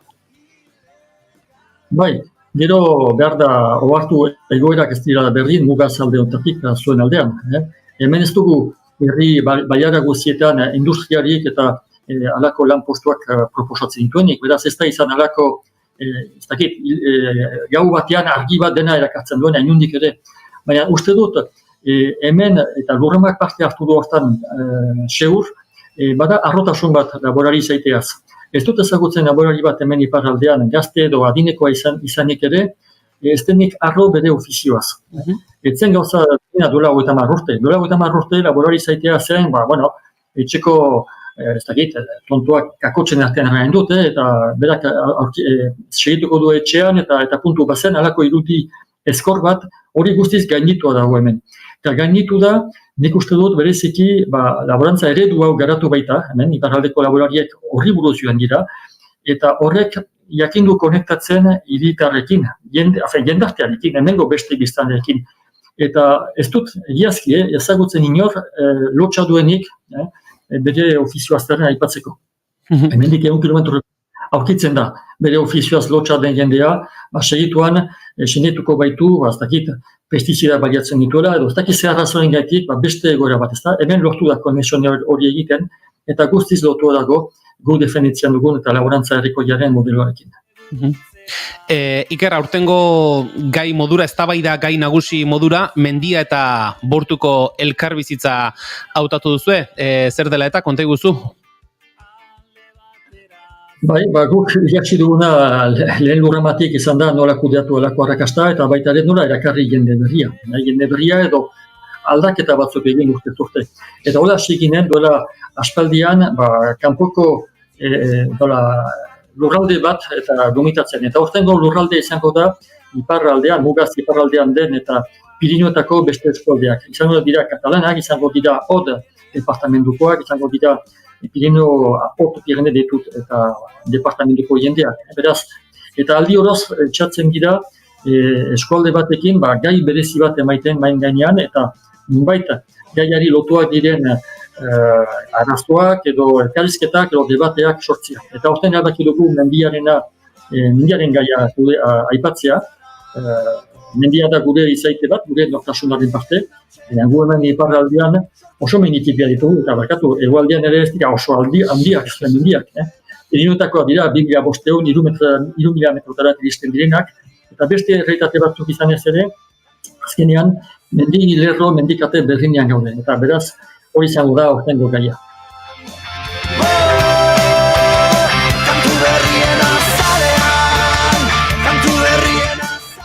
Laster hasiko gara, egun Lurramak iraungo duen 3 egun horietan izango diren ekitaldien inguruan hitz egiten, baina Iker, aurtengoan berriz ere Miarritzeko irati gelara itzuliko da Lurrama, baina iazko ekitaldia Arbonako lur okupatuetan egin zen, pandemia ere tartean zen orduan, pentsatzen dut Arbonako lur okupatu horietan egitea berezi izango zela, ezta? Oso berezia izan zen, arlo asko bengatik pandemiaren garaia zen eta beraz irati bezalako Miarritzeko aretu batean sartzea posible zen, baina oso komplikatua eta erabaki zen ez modelo hortan egitea. Kanpoan izan zen eta gainera izan zen azkenean Lurraman, Arbonan prezio asto batean saldu nahi zen etxalde eta lur batzuen kontra egitzen okupazione bati atera bide bat proposatzea eta izan zen, Lurrama egiten dugu hor eta gero bukatzen dugu gure okupazione prozesu hori. Oso ongi pasatu zen, arroak lagundu gintuen asko, denbora ederra izan zen, jende aniz bildu zen, egun bat bakarrik iraun zuen, oso formatu ez oizkoa izan zen, baina simbolikoki baina gehiago oso garrantzitsua izan zen hori, eta azkarki erraiteko hemen Ipar Eskualdean den lurrari buruzko presioen eta espekulazioen hori behar zela gelditu. Eta beraz, uste dut, paisaia markatu zuela egiazki Lurrama horrek ere bai.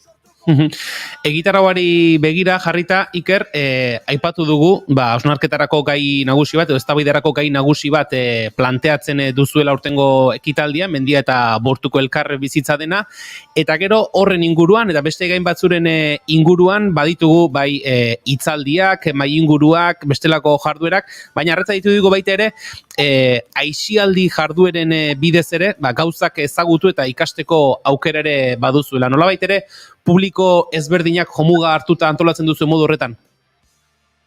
Bai, hori da.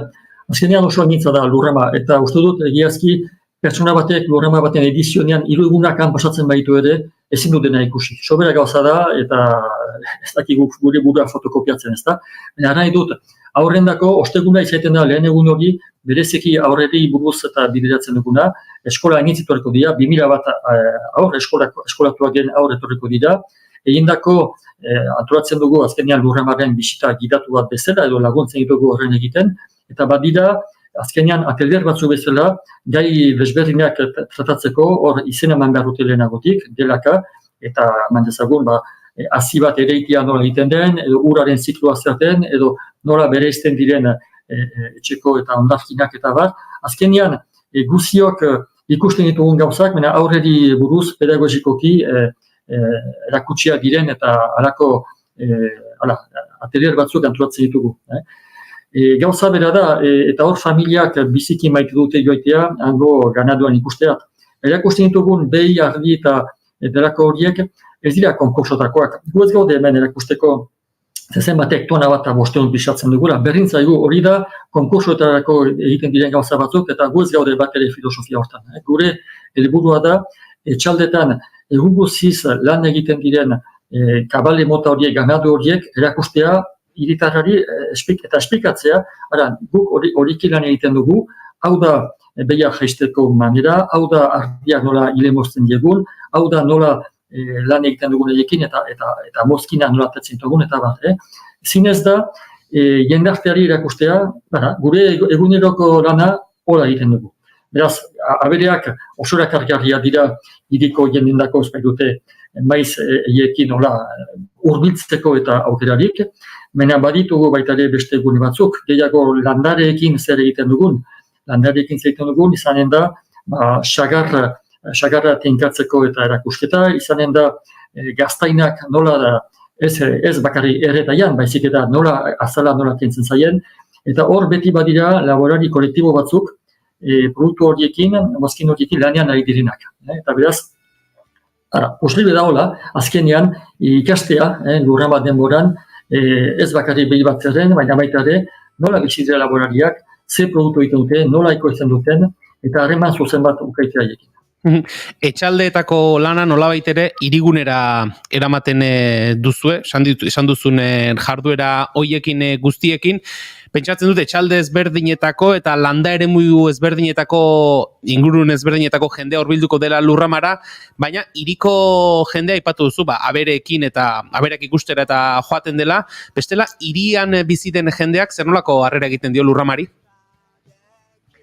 Oso harrera ona, zeren bada pedagogia, badira main inguruak eta hori dira burua pixka bat betetzeko gauzak, baina badira baita ere sabela betetzeko gauzak, eta hortan hemen baita dugu pesta egitea ez da, eta Lurramak oso berezia da Lurrama zen, sortu da giro bat, nun astapenetik lortu zen gainera, nun hiriko eta baserri eremuetako jendea biltzen den, elgarrekin gauzak egiteko, eta bereziki pesta elgarrekin egiteko. Badira 1.200 jende bolondrez gisa laguntzailea dienak, laguntzen dutenak Lurrama antolatzen.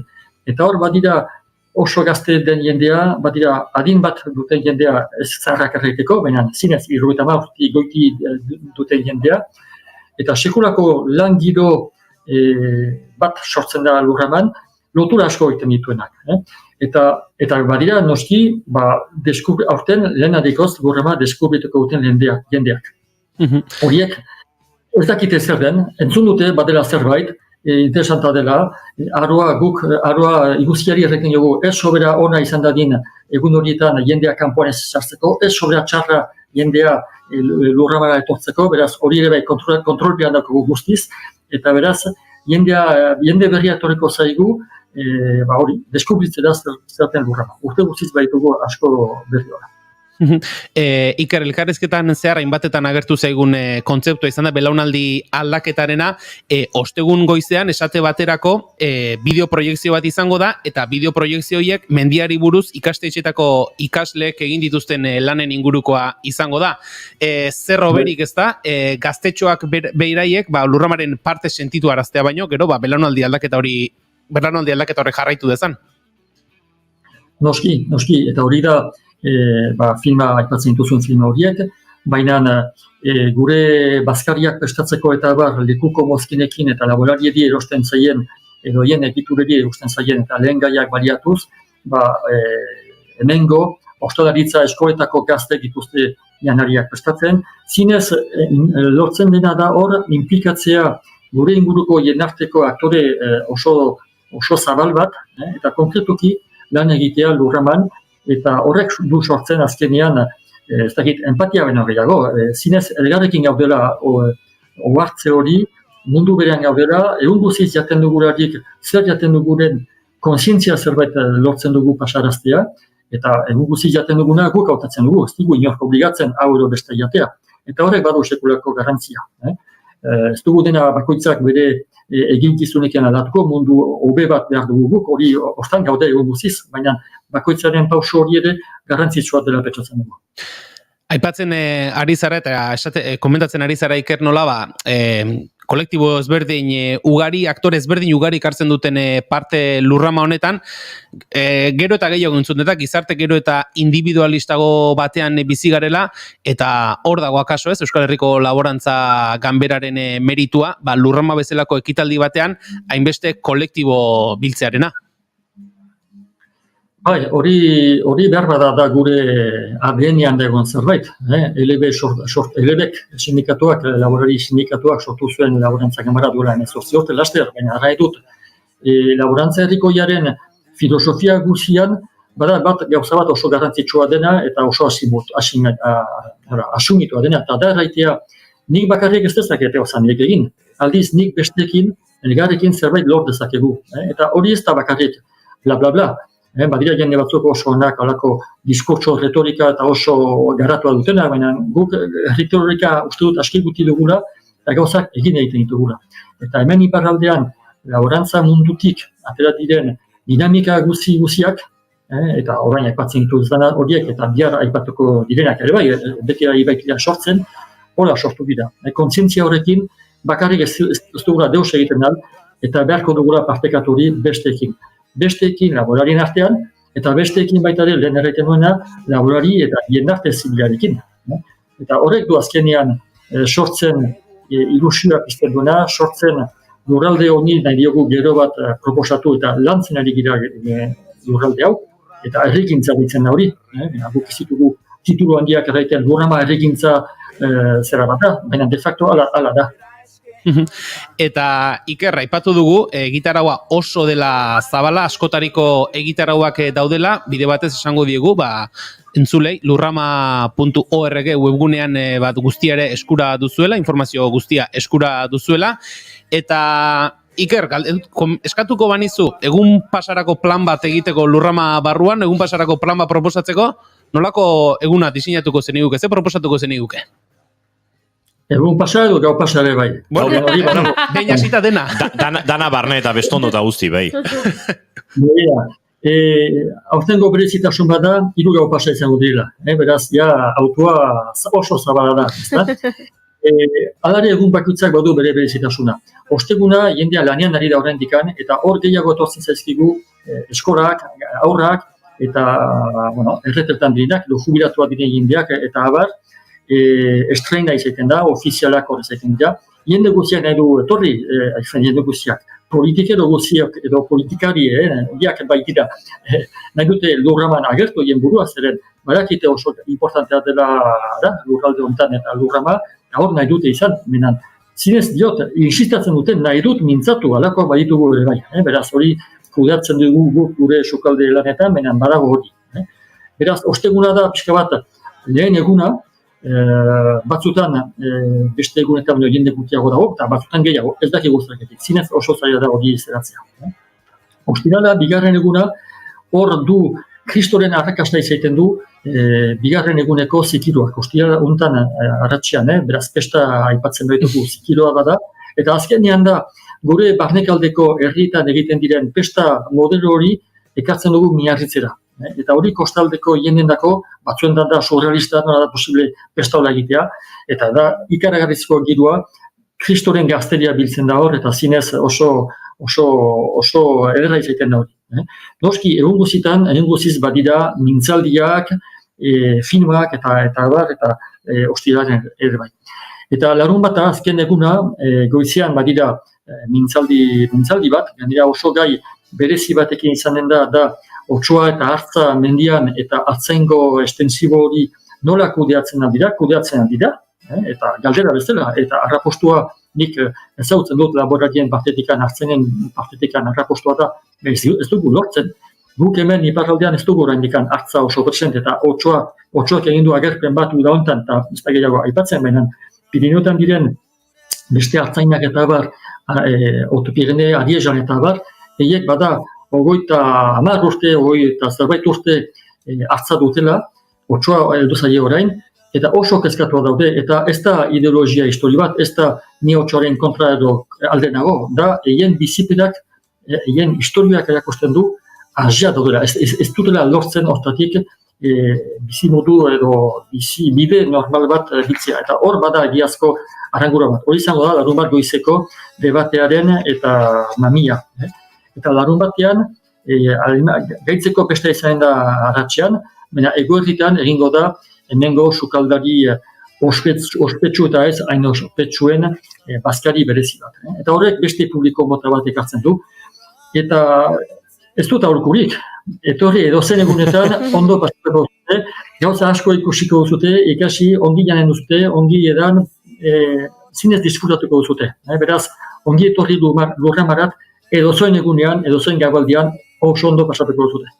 Inigo Goiuri, nik uste dut, Ikerre kontatu digunarekin, joateko gogoa behintzat, sartu zaigula. Piztu zaigu eta plana borobila da, zean badago parrandatik, badago gastronomiatik, badago berak aipatu bezala eztabaidatik, benetan mamitsuak diren gaiak jorratzetik, erabat osotasunean bizitzeko planak dira, eta uste dut gure entzulen artean ere bat baino gehiago hariko dela dagoeneko pentsatzen ezue lurramara buelta eman behar dugu. Gero norberak bere bizitza egoraren arabera pentsatuko du, gau pasarekin zer moduz moldatuko den, eguneko plan egin behar duen, nola egin beharko duen, baina egia esan danak ala denak egitarabeko egun guztiak zinez interesgarriak dira Julen, eta uste dut guk ere agendan txertatu beharko ditugula. Hori da esan dugun bezala, lurrama.org webgunean hortxe duzue, informazio guztia, egitarauaren inguruko informazio guztia eskura.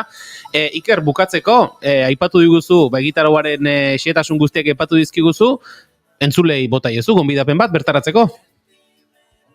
Etorri gogonez, ez zute ezagutzen lurrama okanen zute okasionia ezagutzeko.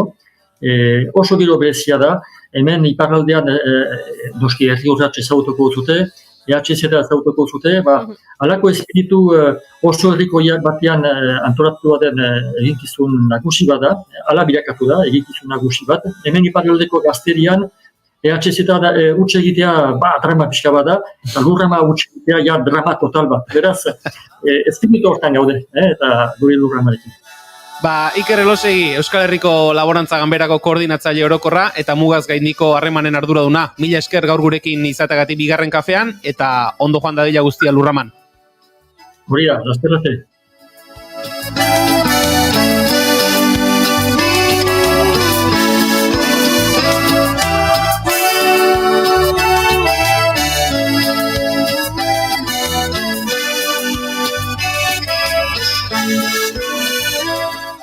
Eta gu bagara, arratsaldeko 6etara hurbiltzen, baina ez gara edonola hurbilduko, ze ari gara Zaldibogoren lurra kantu ederra entzuten. Eta gaurko saioa agurtzeko berriz, beste kantu ederra, beste garaibatekoa ere bada, Jorgi Ekizaren itxoiten, alaxe dira denak, lurrama iristeko itxoiten. Iker Elosegi agurtuko dugu gure bideo deien ere, mila esker, eta bagoaz azken txampara bidean Ekiza unarekin.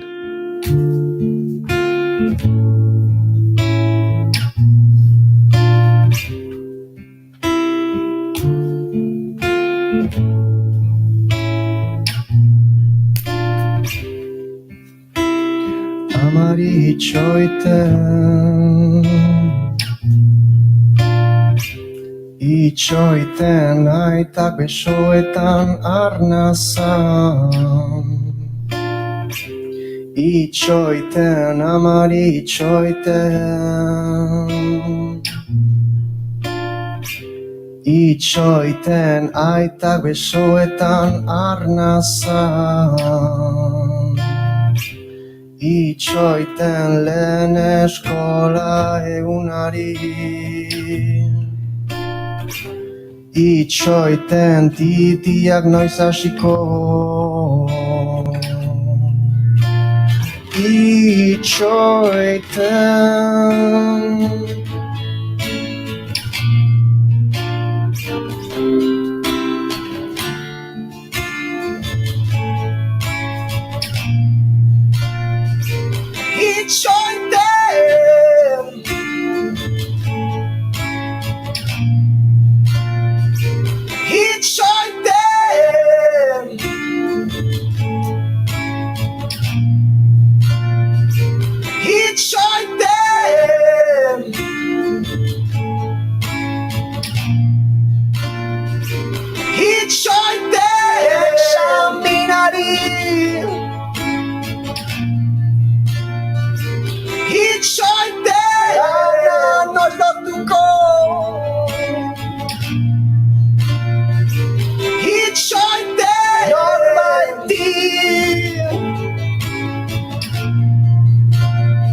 Orgasmora heltzeko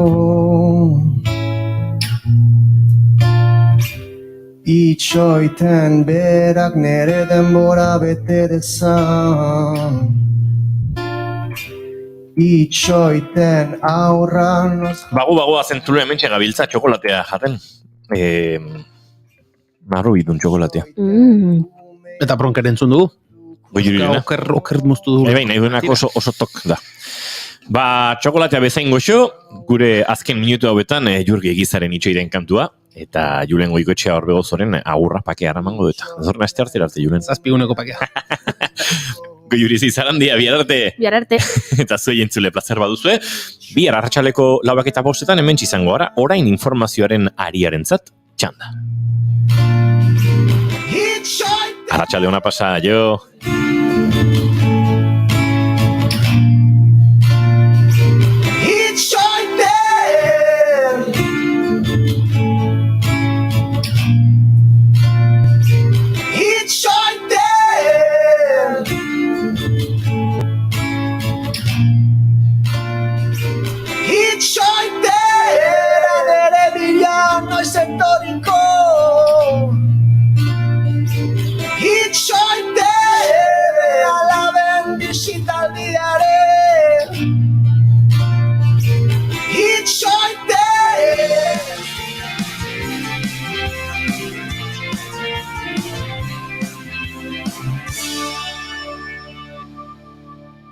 Keep calm and bigarren kafea.